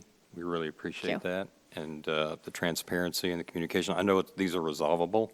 I don't think there's an impasse that can't be resolved. I think it's clear to us what those are. I was going to ask one question related to the cross-section diagrams. So it looks like some of the cut could be used for the fill. So that might reduce some of the construction traffic if, there we go, the red moves to green. Yes. And so that, I don't know if you have any sense of how much reduction that provides, but that's good. We don't have to move it far, and fewer trucks driving up and down the road. That's a positive thing. I like Cindy's note on how she stated the request for the variance with the significant elevation changes on the property. The proposed grading is designed to work with the housing footprints and eliminate extended foundations. In addition, the front of the homes are designed to drain towards the central private street, which results in either cut or fill on either side. And so you're trying to improve drainage, you're trying to improve aesthetics, you're trying to have these houses not be too high on the mountaintop at the top of the hill. So I think those all make good sense. The retention pond is going to be, I know you've walked it, Frank, it's going to be a great addition to improving the drainage, and that makes all of the cut and fill make sense. I'm just concerned about the citizens' concerns that have been mentioned to us. And again, I think it's doable as well. It just is going to take some finessing. Yeah, absolutely. And there's one design element too, if I can put your eye to it, since we're up on this section right now to look at, is we've really tried to nestle the homes into the existing topography as best as possible. It's very purposeful on how they're grounded instead of coming up and out and having expansive and large sloped roofs associated with them to help preserve that component and that design acumen that we have with this particular site. If there's a couple more things I can just conclude with, Mayor Jones, if you're okay with that. Yes, I am. Okay. One thing I just want to go back to, sorry guys. Oh.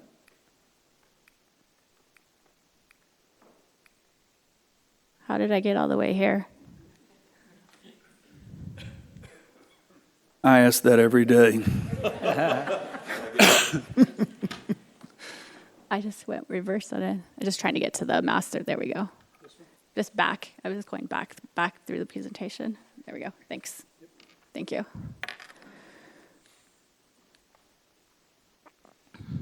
One thing I just wanted to kind of close out here, two things actually, sorry, 2 points, I promise. That would be it, no more than two.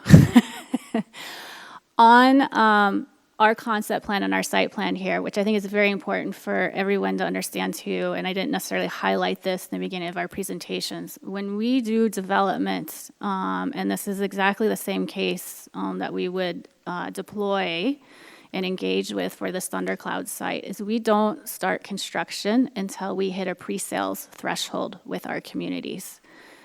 Meaning there's a certain window of how many sales we want to see, not just one or not just two, that are moving forward on a sales and marketing basis before we start building on a site. So I think that's important to share. And even on a site that's only 12 units, it's going to be a fair good sense of us on a sales and marketing side before we actually launch forward on construction in the neighborhood thing. So we're not necessarily what I would say is like a merchant or a spec builder. Not that that's a bad thing. That's just not replace focus.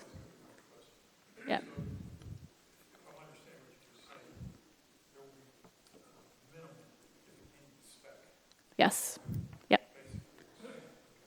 ideally, we do it all at once.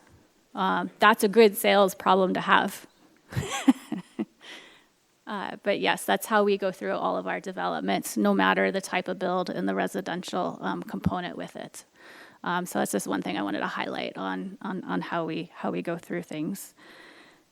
And now let's see if I can drive a little bit better. Here we go. Yes. Oh, thank you.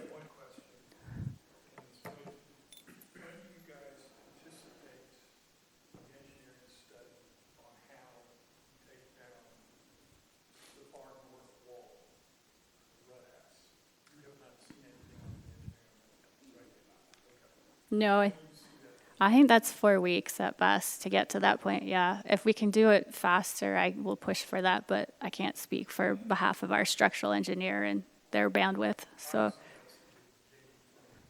Yes, I absolutely understand and respect that with things. The only other item I was going to conclude with on a next step basis, and it's great news to hear that with staff and all the work and the effort to date, I want to thank each of them with us, John, and all your teammates that we've been working with on the application and with our comments that have cleared recently on things. We all know what the natural next step is, which is going to be a recommendation on behalf of staff for both applications. Fair. Any more questions for Ms. Kelsey from the council? I also want to thank you for, I have peppered you with things to do and questions, and you have been very forthcoming and have gone the extra mile as well, not only with me, but with the community. And we're a very engaged community. And you'll be our neighbor, and so we want good neighbors. Absolutely. And thank you very much for realizing that we're just doing our job. Okay. Absolutely. Anybody else for Ms. Kelsey? Okay, I'm going to turn it over. Do you have anything to add, John Byram? That was a great presentation, so thank you. With that, just as a reminder, we did get confirmation from the engineering team on Thursday that engineering is good with it. So now I can confidently say I feel good with it because engineering feels good with it. And then just as a reminder, we're still in a public hearing. Yes, we are still in a public hearing. And John, for clarification, that's the engineering related to the cut and fill? Strictly for the cut and fill, correct, which is what the variance that we're Not looking related at to is the for. road. Not for, yes, House absolutely. retaining wall. Correct, yes. Thank you. And, okay, any questions for John before we move to the public comments? Okay, I'm going to take up public comments on this issue now. First of all, with Richard Gray, who has signed up to speak on 8A and 8B on Thundercloud.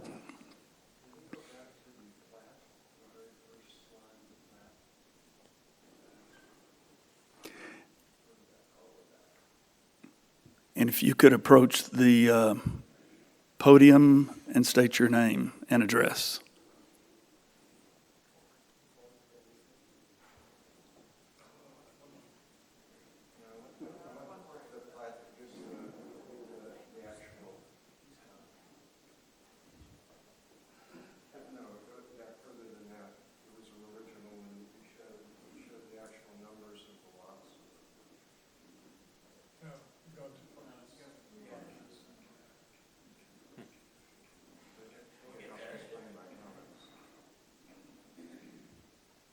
That's it? Back up. Yeah, right there. That one.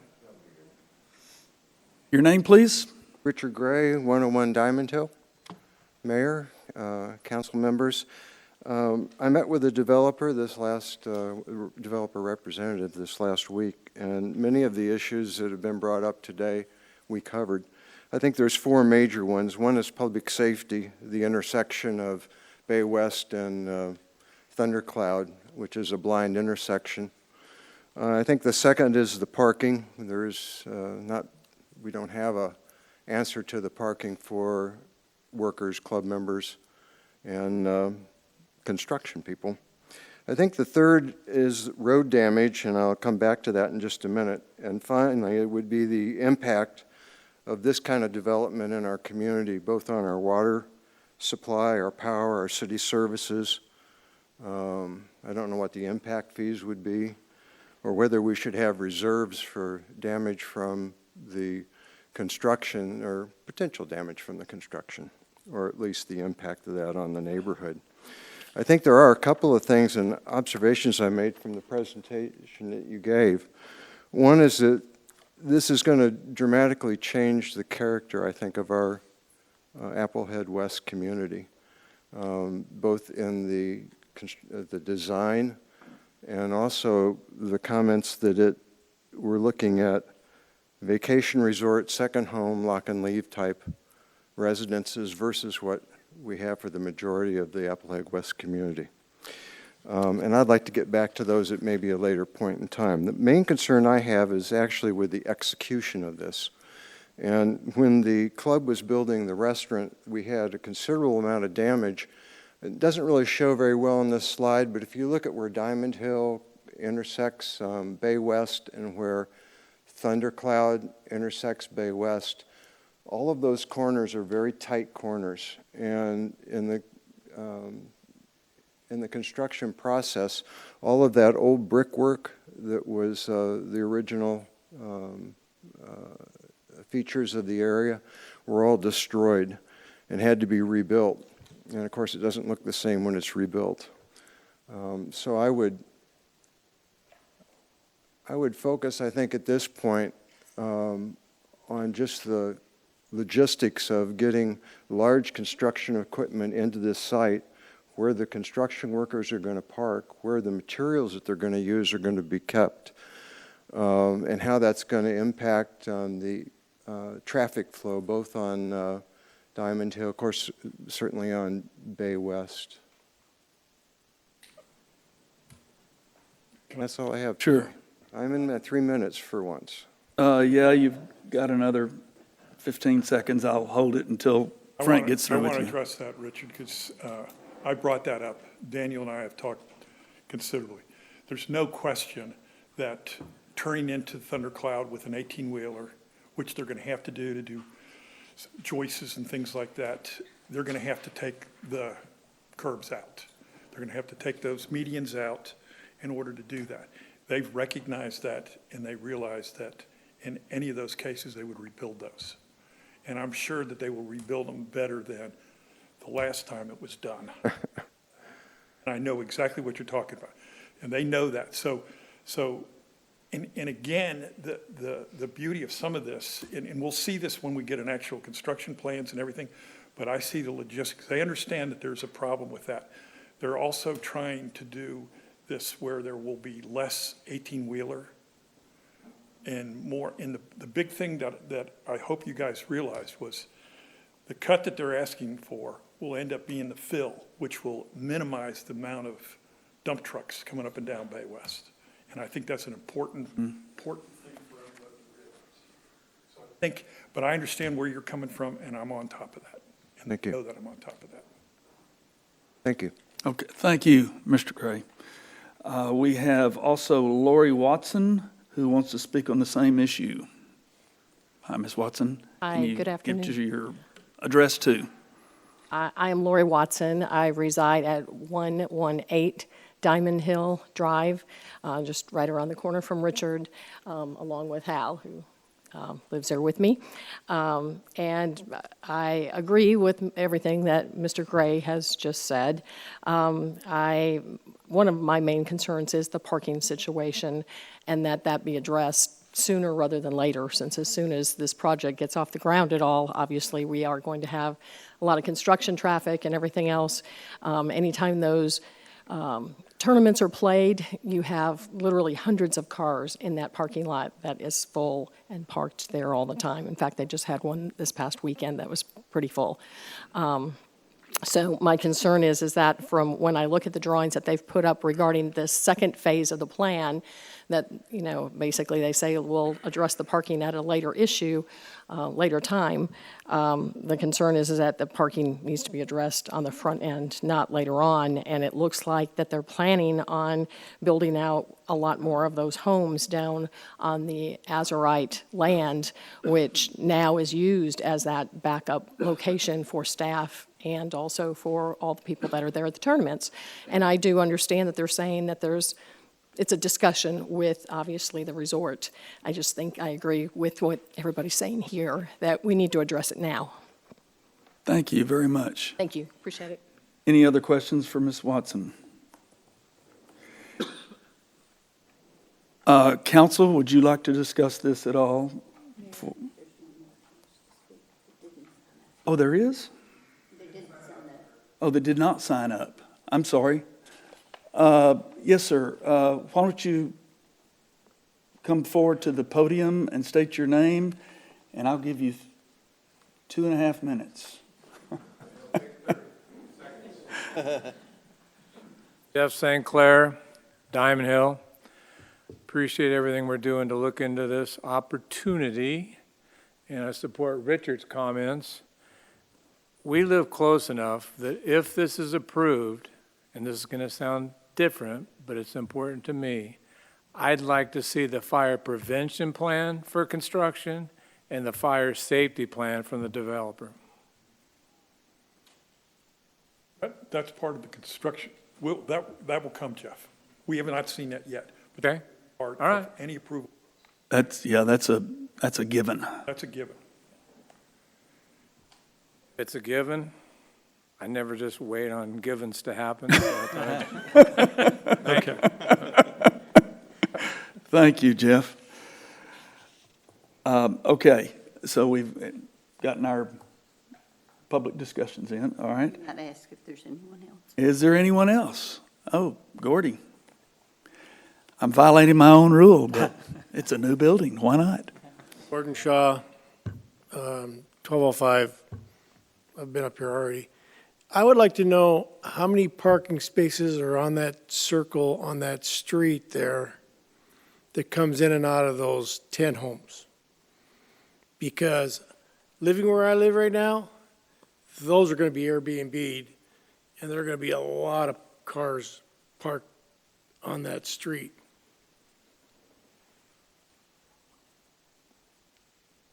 Any questions for Gordy? Would you like to answer that if you have that? I'm not sure how you could answer that.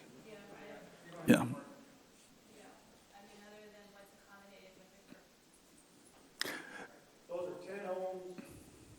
The driveway. Other than what's accommodated on the individual driveways and the garage conditions right now, that's the parking count we've got calculated with the associated site right now. I do want to make one reference just in clear on how this is intended to operate at the end of the day, and I've heard some conversations lock and leave, which means nightly use and nightly rental. That's not the case for this neighborhood on an operational basis. It's a longer-term rent, if best, with how this intends to operate, just to understand a little bit on the amount of activity we expect to see with homeowners using their homes rather than renting it out all the time. Is this a gated street? Yes. And as I recall from talking with you before, the price point is a little bit north of most Airbnbs. Yes. Okay. Yes. Yes. And we will need to. I mean, it's not unheard of that we don't know the parking count on that street. We'll need to solve the parking for this site specifically and demonstrate that to staff with our parking plan. That's an expectation. Great. Anybody else on the council? My suggestion, and you don't have to follow it, is that we continue this until we get both of those additional studies in, both with regard to the taking down the retaining wall that exists right now, and until we have a significant plan that is a doable plan for the off-site parking. Or on-site parking. Yeah, well, the on-site parking, they can do that in the construction plan. Yeah. Because I assume where the existing overflow is where they will put employee parkers, the workers, as they do this. the big question here is, again, this is not a city issue, it's really a resort issue. Where do we put, we need to have conversations with the resort that this is a pending, because initially they'll move the overflow when this project starts down to Azurite. But Azurite will, I mean, eventually they've got to come up with a parking plan. I agree with you, Frank. And again, Replay's we're forcing them to take some action in this, Right. but it's really a resort issue. It is, but it's also It's our due diligence. We should ask yeah, them. it's our due diligence, but it's also the Replay's responsibility to deal with the resort. And I'll be glad to. I think we should help them. Yes, I do too. What I'm suggesting. I think It's resolvable, and It if is we get together, resolvable. we can It's figure it resolvable. out and resolve Yes. it. But I think it's important to be resolved prior to approving the variance. Okay. At Do least I- a direction of what the resolution appears to be. Well, okay, I'll let Just that go. logistically, it seems prudent. Well, again, I would suggest that we hold this open, this public hearing Yes. open. We do not close it. And until a given time when we can get additional information in and continue this matter, both 8A and 8B. Do I hear a motion for 8A? Yes, I'm for both A and B. I move that we do a continuance. Let's do it one at a time. Okay. For A, I move that we continue this on till next month or till such time that Replay is able to get the engineering study to help us better understand how they will take the wall down that's next to the Lloyd's house on the northern part of the Rudd Foundation. And the parking issue. And that would be, the second part would be that we get some resolution on a long-term fix from the resort on how they will do overflow parking that will affect Caprock.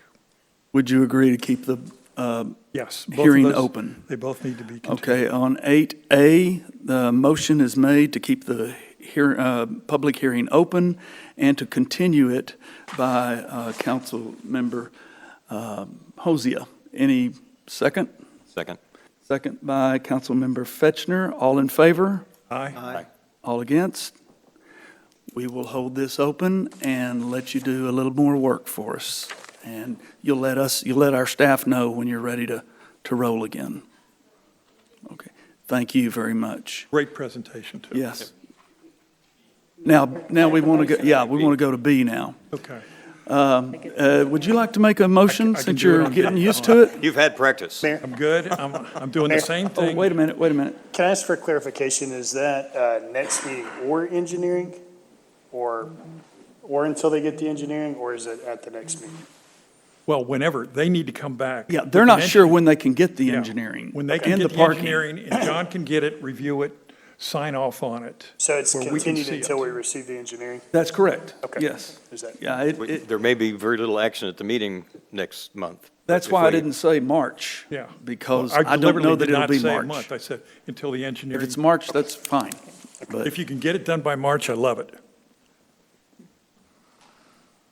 Absolutely. That would be the goal for us, is to have it complete and ready for making a Okay. recommendation in March Okay. with those two items But we'll still show it on as both continuing. applications. Yes. Sorry. Perfect. Thank you. Right. Mr. Hosea, would you mind taking another Okay, Stab. on what is this? 8B? 8B, I move that we continue this one, that we as part of the city help Replay in negotiations with the resort to try to come up with a long-term parking solution for Caprock. About the engineering? Yeah, I think B's actually the north lot there, Yeah, Frank. it is. This is the north lot? Yeah, The this is north- the north B lot. is- Then what did I do on the first one? That, you did the south lot, but you covered both. It's all right. Okay, That all was right. a- Well, if this is the north, then I go that we get the engineering done on the north wall of the Rudd Foundation that is adjacent to the Lloyd's house, that we get on how operationally we will take that wall down, how they will take that wall down. And Parking, And so Same. this is a parking too? yes. it Okay, is. and then we resolve the parking related to absence of caprock for the thundercloud overflow. Okay. Can we, does your motion include keeping the public hearing open? Oh, yes, that we keep this open until such time that we get. Motion these- is made by Mr. Hosea. Do we have a second? Second. Second by Mr. Weatherby. All in favor? Aye. All against? We will keep the hearing open and wait for your additional information and continue. Do we have we're going to, no, we're not going to close anything right now. No, we don't close it, we just move. I'll go ahead and state the time just for giggles. It's 4:57. She's always saying, state the time. So do we have our audio-visual on the water quality fixed?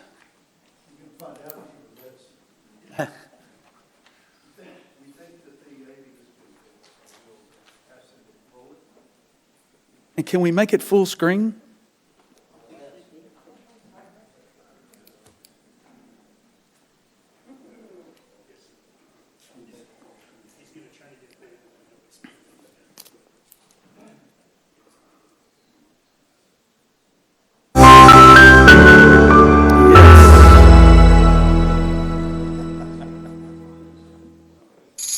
Hi, I'm Corrie from the City of Horseshoe Bay, and today we want to talk to you about water quality and what affects the quality of your water once it goes beyond your meter. First, let's take a look at where your water is coming from. It may not seem like it, but the water coming from your faucets comes from Lake LBJ. The city has 2 raw water pump stations pulling water out of Lake LBJ to send it to our central and west water plants for processing. Here's Joel to help explain the process of cleaning your water to turn it into safe drinking water for everyday use. Hi, I'm Joel, the Plant Operations Supervisor. My job is to lead both central and west water plants along with the sewer plant. So what happens to the water once it comes out of the lake? Well, when it first gets pulled out of the lake, it's dirty and full of harmful bacteria like Giardia and Cryptosporidium. Our job here at the water plants is to clean the water and make it safe to drink. First, we inject the water with chemicals to kill off the majority of bacteria and germs. Then the water goes through 2 different processes of filtration before a second chemical injection to ensure disinfection. Finally, it is ready to drink and is sent to our storage facilities before distribution. Here's George to discuss that process with you further. Thank you, Joel. Hi, I'm George, the Field Operations Supervisor. My job is to lead the field department, ensuring delivery of your water and removal of your waste. My team is responsible for maintaining over 185 miles of water pipes, ensuring safe delivery of your clean drinking water to your home. We also maintain 125 miles of wastewater pipes, ensuring safe removal of your waste. Every day, my team is out in the field repairing leaks and taking calls from citizens. What my guys go through is commendable, and we strive to be the best. Water quality standards are high in Texas. Back to Corey, who can tell you more about that. Thanks, George. My role as Regulatory and Compliance Administrator is to check the results of lab work here at the plants to ensure we meet the minimum standards set by TCEQ and the EPA. I then report these results to the state at regular intervals throughout the year. If we ever had an issue that would cause our water quality to decline, we would be required by law to let you know and to issue a boil water notice. I'm pleased to say our water operators do a fantastic job of maintaining the water quality well above the legal standards. We guarantee that we are delivering safe, clean water from our plants right up to your water meter. Now what happens beyond the meter is up to you, the homeowner. George, can you explain a little more on that? Yes, thanks, Corey. The city is responsible for providing safe, clean, good, quality water up to your water meter. For most people, the water coming out of your faucets is the same good quality water, but there are some things that can change the quality of water once it goes beyond the meter. For instance, poorly maintained pipes or pipes made from lead or copper. It's essential to ensure your plumbing is to a good standard, to avoid leaks and, more importantly, potential contamination. A reputable plumber should be able to check the quality of your plumbing. Joel, what are some other things that can affect your water quality? I'm glad you asked, George. Some other things that may change the quality of the water include water softeners, water filters, and water heaters. Let's look at water softeners first. Many people like to install water softeners believing them to increase the quality of the water, but in reality they can sometimes reduce the quality by removing chlorine from the water. Water without chlorine in it will eventually start to grow bacterium. Water filters tend to present the same problem. They remove chlorine and allow bacteria to grow. Water heaters that are not maintained properly can produce a sediment at the bottom of the tank, which becomes a breeding ground for bacteria. If you are concerned about the quality of your water, you can call the city and one of our industry professionals will take the required samples either side of the meter to test the quality of your water and hopefully help identify any problems. Hey Joel, what about privately operated laboratories? I've heard that some people send samples to test outside of state-approved laboratories.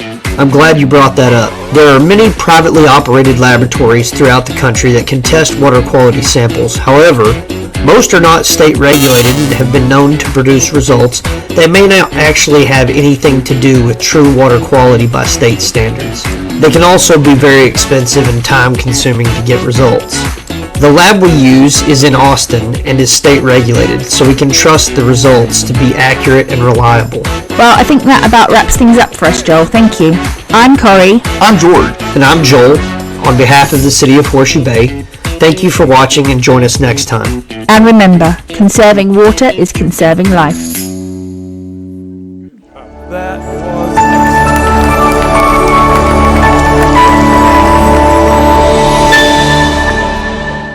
It is posted, yes, and we hope to have many more of those on different issues coming up, and that was professional. Thank you. I'm going to take something out of order. I'm going to take 9F out of order so that Mr. Jordan can speak to us, and this is on the mausoleum. And Jeff, can you give us a rundown of what we're going to see here? Yes, sir. We've been working with the mausoleum group that has taken over the mausoleum from the Horseshoe Bay POA over the last year, and has done a really good job of expanding the capacity for the mausoleum infrastructure out there. When they started looking at it, they started looking at laying out their master plan. What they requested from us is a second piece of property that surrounds the existing mausoleum structure, which the city actually has no plans for that other than we do have our trails that run through there. And so we see no reason not to provide this piece of property to them, which is 3.4 acres of land that is adjacent to their existing property. There's actually two pieces of property. They're just broken up by the mausoleum, and they border the Llano County line and go through there. So they came to us requesting for us to donate that additional piece of property. For the last couple of months, I've been working with the surveyor to kind of get that set up.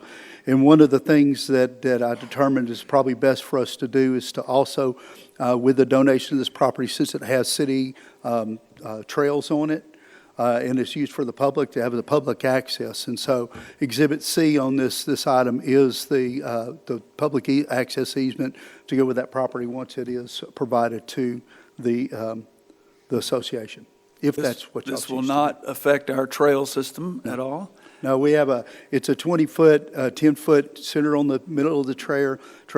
Most of the trails that the city owns are dirt park trails, and so they will remain that until we decide to do this as paved or some other reason. But this will provide us perpetual access to those trails to complete the trail that goes from the bottom of the hill by 2147 all the way up to the mausoleum. Great. Anybody have any questions for Jeff Koska? Does this have any impact on insurance at all? On insurance? On insurance? No. Okay. No. Okay, and we have Mayor Steve Jordan has signed up to speak on this. And I want to recognize all of our mayors who were here. One of them ducked out, I see, back there. Elsie Thurman did. But Cynthia Kleinsmith is still here as well. We're glad that you made it. Jeff, I may be making too much of a technical challenge, but we do have handheld microphones if he'd like to stay seated, don't we? If you'd prefer to. You okay up there? I'm okay. Okay. Okay. If I have to sit down, I'll sit down. Okay. Hit us. Thank you, Mayor Jordans, council members. It's good to be back. I have been anxious to see the new city center, and it's beautiful. I came earlier today for the ribbon cutting. This has been a great day for the city. And I want to thank you for the donation of additional property to the mausoleum. I am president of the Memorial Association, which is the mausoleum. And several of our board members are here today. I've been asked to give you a little history on where we are and how we got here. A few years ago, I was contacted, notified that the mausoleum was unkept and in disrepair. I went out there and met with a couple others and found that to be true.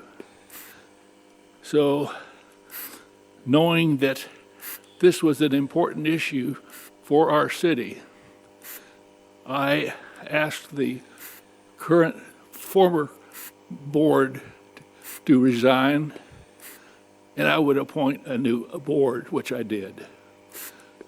We have since, in the last couple of years, we've come a long way.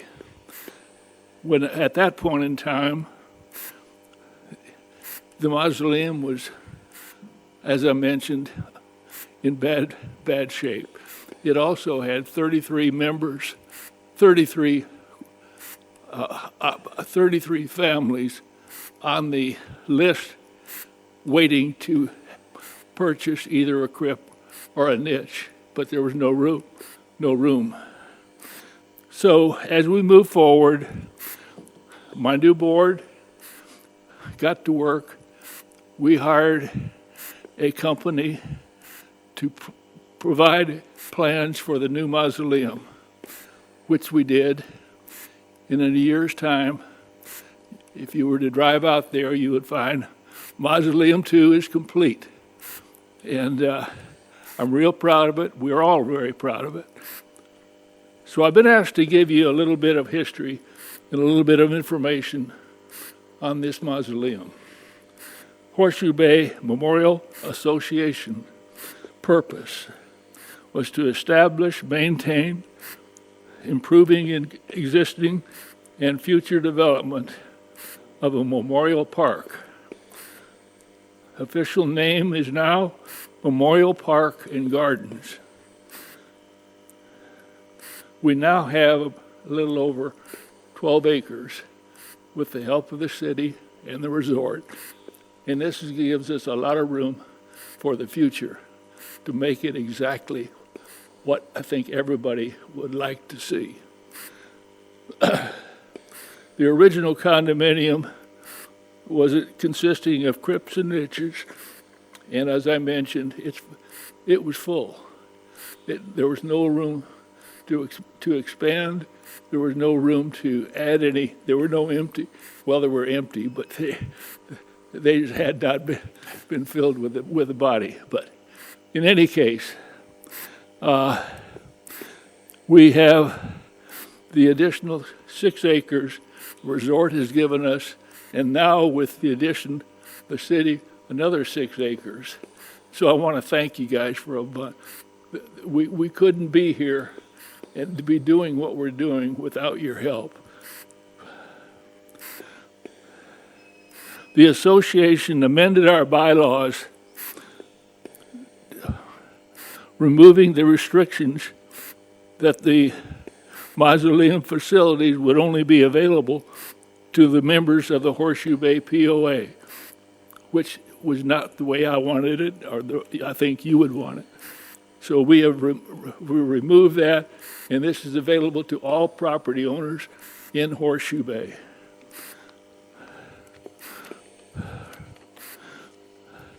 In summary, we have approved a master plan for the memorial facility. Memorial Park will be a community condominium mausoleum structures. In addition to the two that we now have, we are planning 3 or 4 or 5 more. We'll have room to do that. The cremation benches are in the plans for 2 or 4 internments, above ground internment vaults, single, double, and family, estate internment, above ground mausoleums, memorial benches, memorial plaques, memorial gardens, memorial walking trails, and rest stations. We are hoping to have a chapel with restrooms and a gated monument entry. So this is all in our master plan. It's been approved. We have been very fortunate.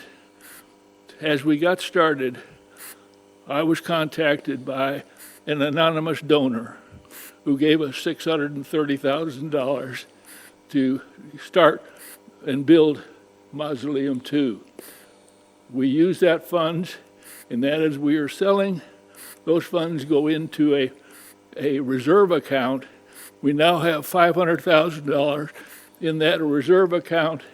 When the Mausoleum 2 is completely sold, we'll have over $1 million in the reserve account for the future. That is great. Thank you Steve, so much. thank you so much. And don't get rid of 8C and 8D, because those are mine. I've already paid for them.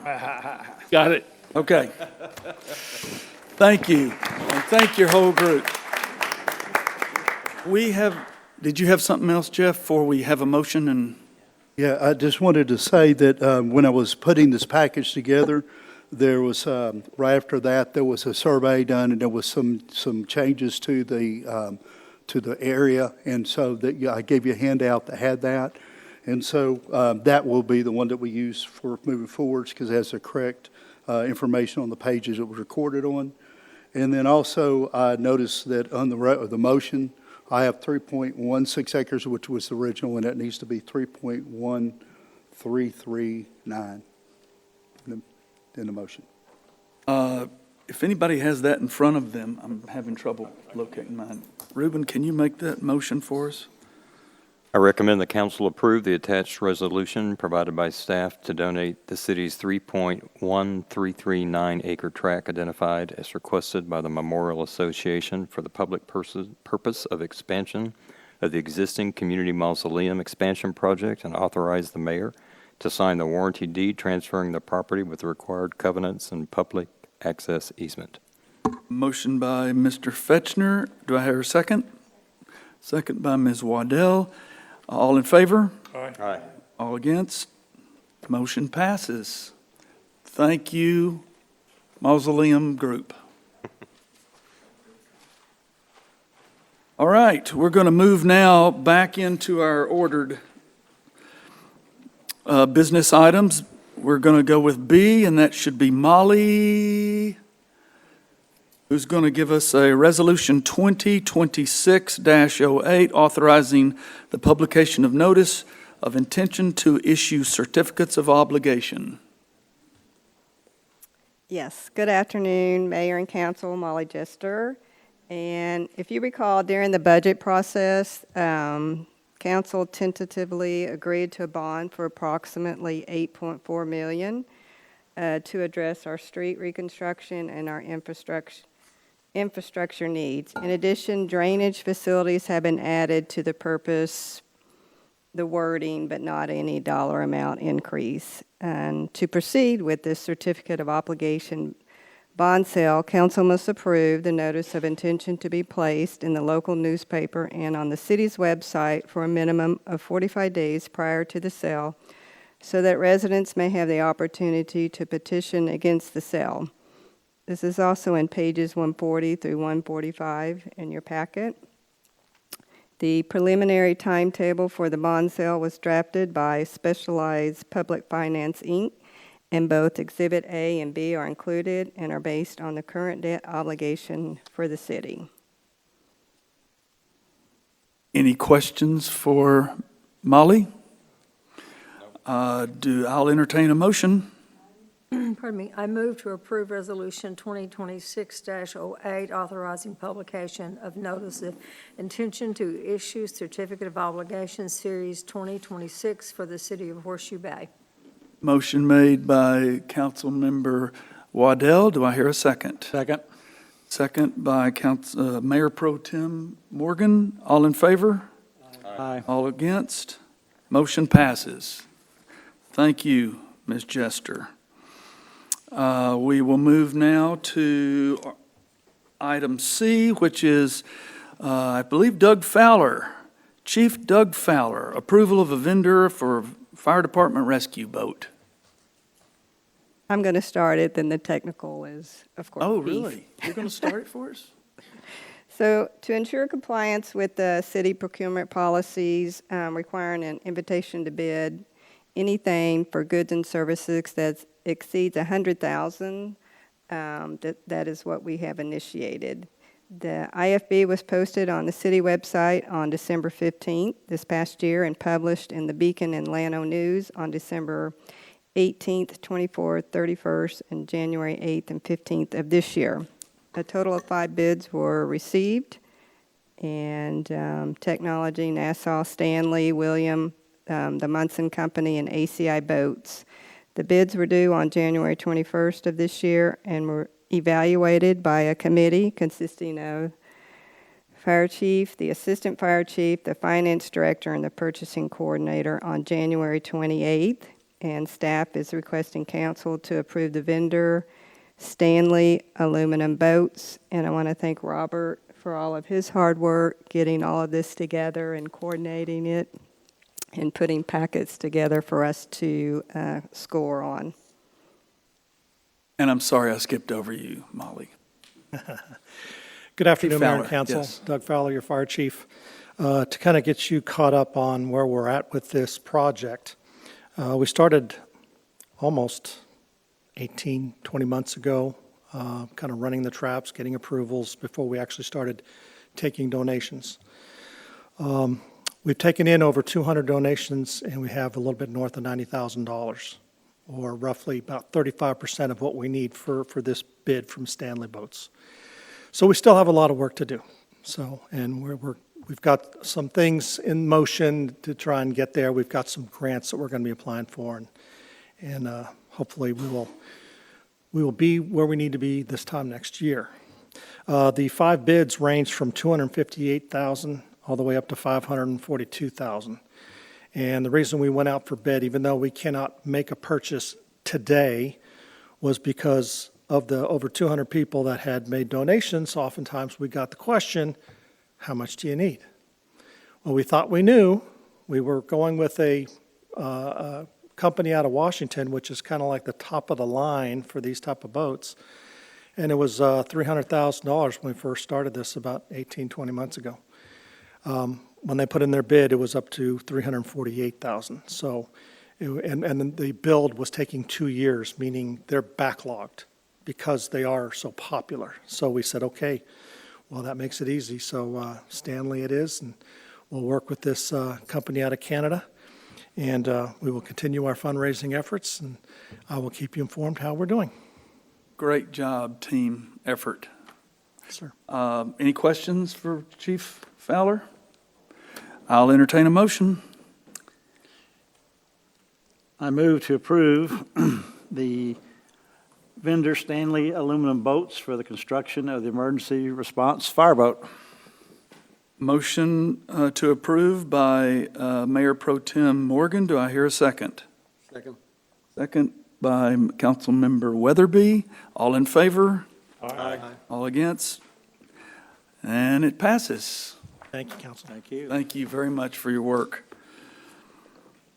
Item D, consideration possible action on a request for 4th building permit extension for 109 Plaza Escondido.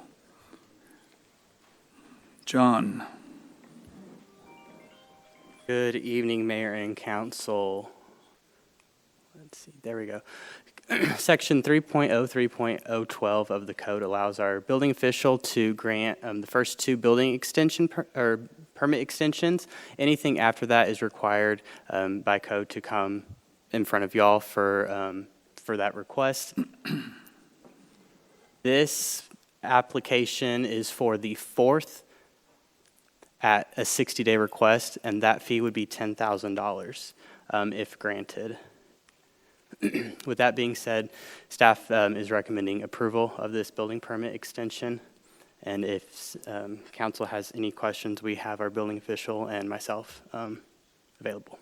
Any questions on this project? Are they going to get it done in 60 days? That was my question.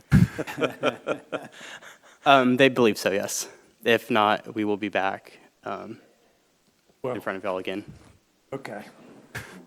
Do you know how many times we've heard they believe so?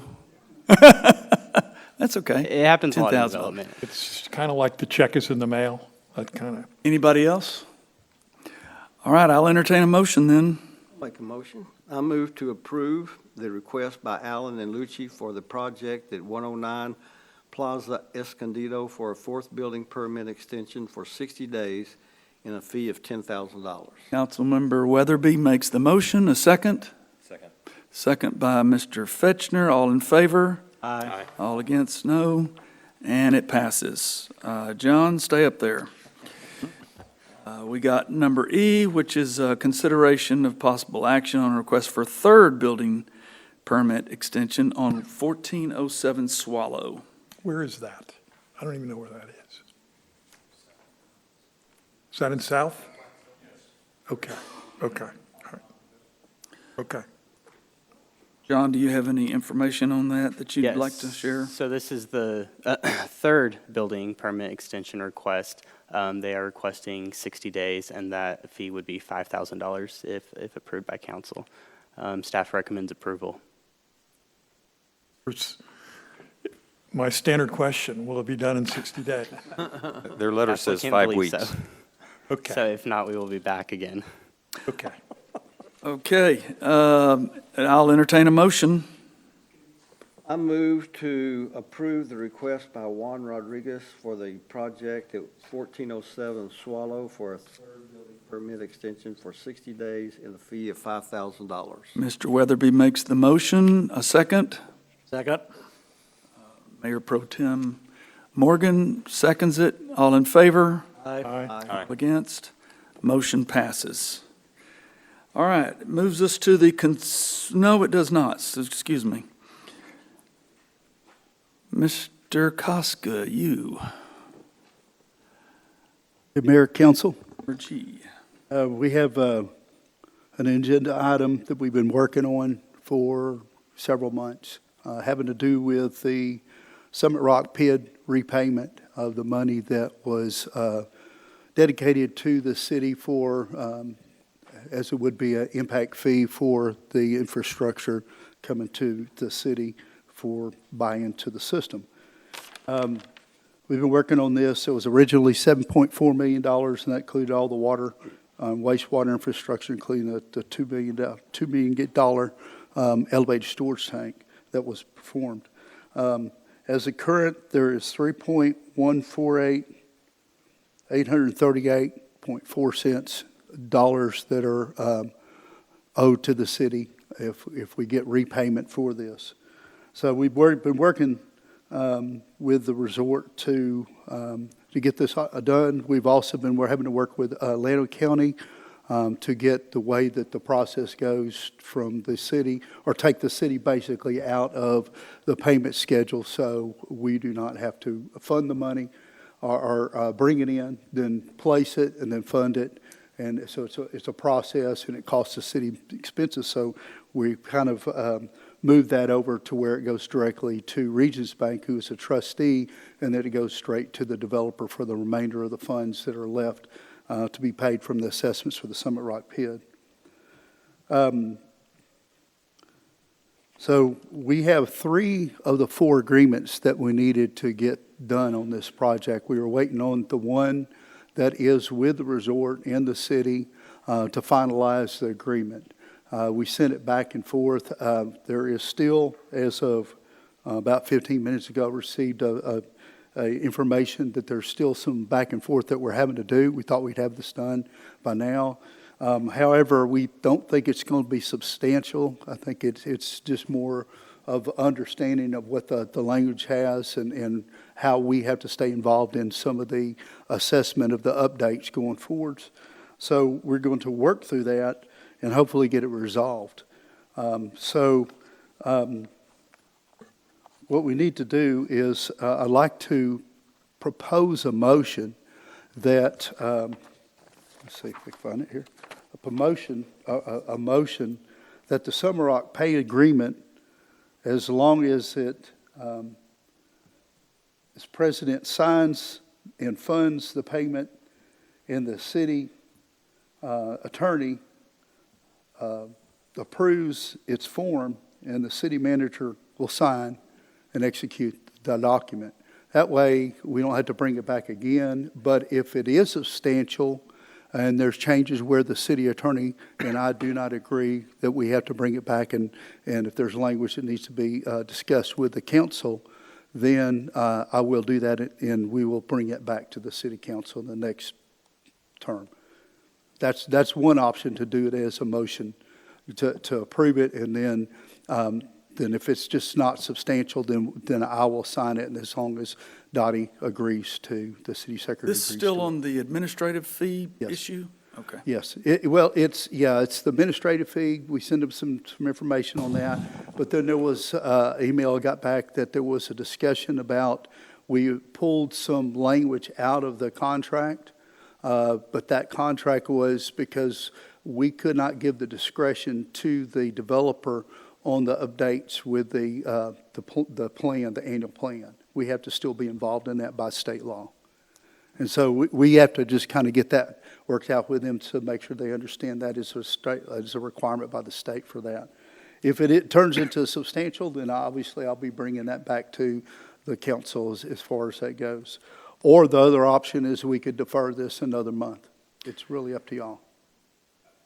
I would rather not defer it another month. Okay. Personally, I would rather have a condition on here that it has to meet with your approval Yes. and with the city attorney's approval. I have a motion. Okay. Is that a precedent? What? We're actually approving something that we. Well, but it's got a condition to it. Is that if it's as it's written, and the question for the resort was if there's substantial language changes that we took out, that was in that they took out in the original one, because we're not involved in it, but by state law, we have to be involved in the approval of the update process. The things that y'all approve every year for the Summer Rock Escondido PID, that is basically going back and reassessing that. We have to, by law, stay in that process as a public improvement district. And so we just have to explain to them that that's the case. If there's still additional issues after that, then we'll table it, and we won't. By us approving it, technically, if you work through this language next week, is the check going to be in the mail? That is part of the motion is that I won't sign it until it's funded. Okay. All right. I'm all right with that. And our city attorney has seen this motion. She wrote it. Okay. I wasn't going to speak directly to her. Read it. Can you make that motion? I make the motion to approve the Summit Rock payment agreement as long as the president signs the funds, the payment, and the city attorney approve as to the form, and then the city manager can execute. Motion made by Mayor Pro Tem Morgan. Do I I'll have a second. second? I'll second. Second by Mr. Hosea. All in favor? Aye. All against? Motion passes Thank you. conditionally Thank you so upon your much. approval and the city attorneys. I will let y'all know by email. No response back to me, obviously, but I'll let you know when it happens. Right. Thanks, Jeff. Thank you very much. Moves us to the consent agenda. First of all, is there anything on the consent agenda that any of the council members would like to be taken off and debated individually? The only thing I question, because of the continuation of the replay thing, that's still okay in the consent agenda. There's nothing in the consent agenda about replay, though. I thought there was. No. Where did I read that? Okay, all right, forget it then. Okay. Then I say we. Anybody like to make a motion that we can approve the consent agenda? I move that we approve the consent agenda as presented. Motion by Mr. Morgan, second. Second. Second by Mr. Fetchner. All in favor? Aye. Aye. The ayes have it. Moves us now to monthly reports. Jeff? Yes, sir. I'll make it real brief. We moved into the building. Very happy. What building you talking about? Yeah, this is great. Y'all did a great job. Sitting here, I think everything's good. We're obviously working out some kinks and some things, but however, I think that we're going to be very happy in our new home, and I hope y'all will too. We want to thank you and your entire staff. That's great. You guys have done yeoman's work. Yeah, strip, yeah. Yellow, red. Okay, sure. Like Frank. Also, I would like Chief, either one of the chiefs to come up and talk a little bit about our weather event that we had last week and kind of give a synopsis of kind of how things went. We did put a lot of communications out in advance of that. I think that helped a lot. But there was some issues with people getting out the road on Monday, thinking maybe it was not as bad, but it was worse on Monday than it was. So I'll let Chief Fowler. Doug Fowler, your fire chief. Thank you again, Mayor and Council. So it was, a 3-day event, and we were monitoring conditions a lot. We also had people out and about taking care of business. But I think the best thing that happened is that the citizens listened to the warnings and stayed home. And so we had very few road incidents that the fire department had to respond to. That might be different for Chief Graham. But we communicated, and I think I sent the mayor and Councilmember Morgan copies of the situation reports, and there were 2 a day, one in the morning, one in the afternoon, just to catch you up to date on what's going on and what we're dealing with. And if anything challenging or difficult came up that was beyond what we could handle at the local level, then it would have bubbled up to you for some assistance. But everything was handled, from what I could tell, just on the local level. Thanks, Chief Fowler. If you have anything you want to add? How many cars do you have to pull out of the ditch? And I will also say thanks to Tim, Public Works. They worked their butts off trying to get these roads thawed, and but it was just a huge challenge. But they were out there every day working their butts off. So thanks, Tim. Thanks, Tim. Yeah, I'll second that with Public Works. That was a lot of salt that we put down.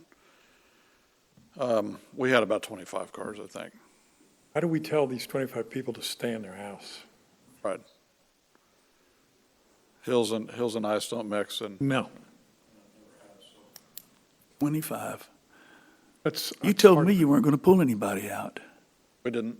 Oh, you didn't? Okay. That was just, it was icy. Yeah. No, it was ridiculous. But luckily, nobody was hurt, so. Good. Well, thank you very much for staying on the job.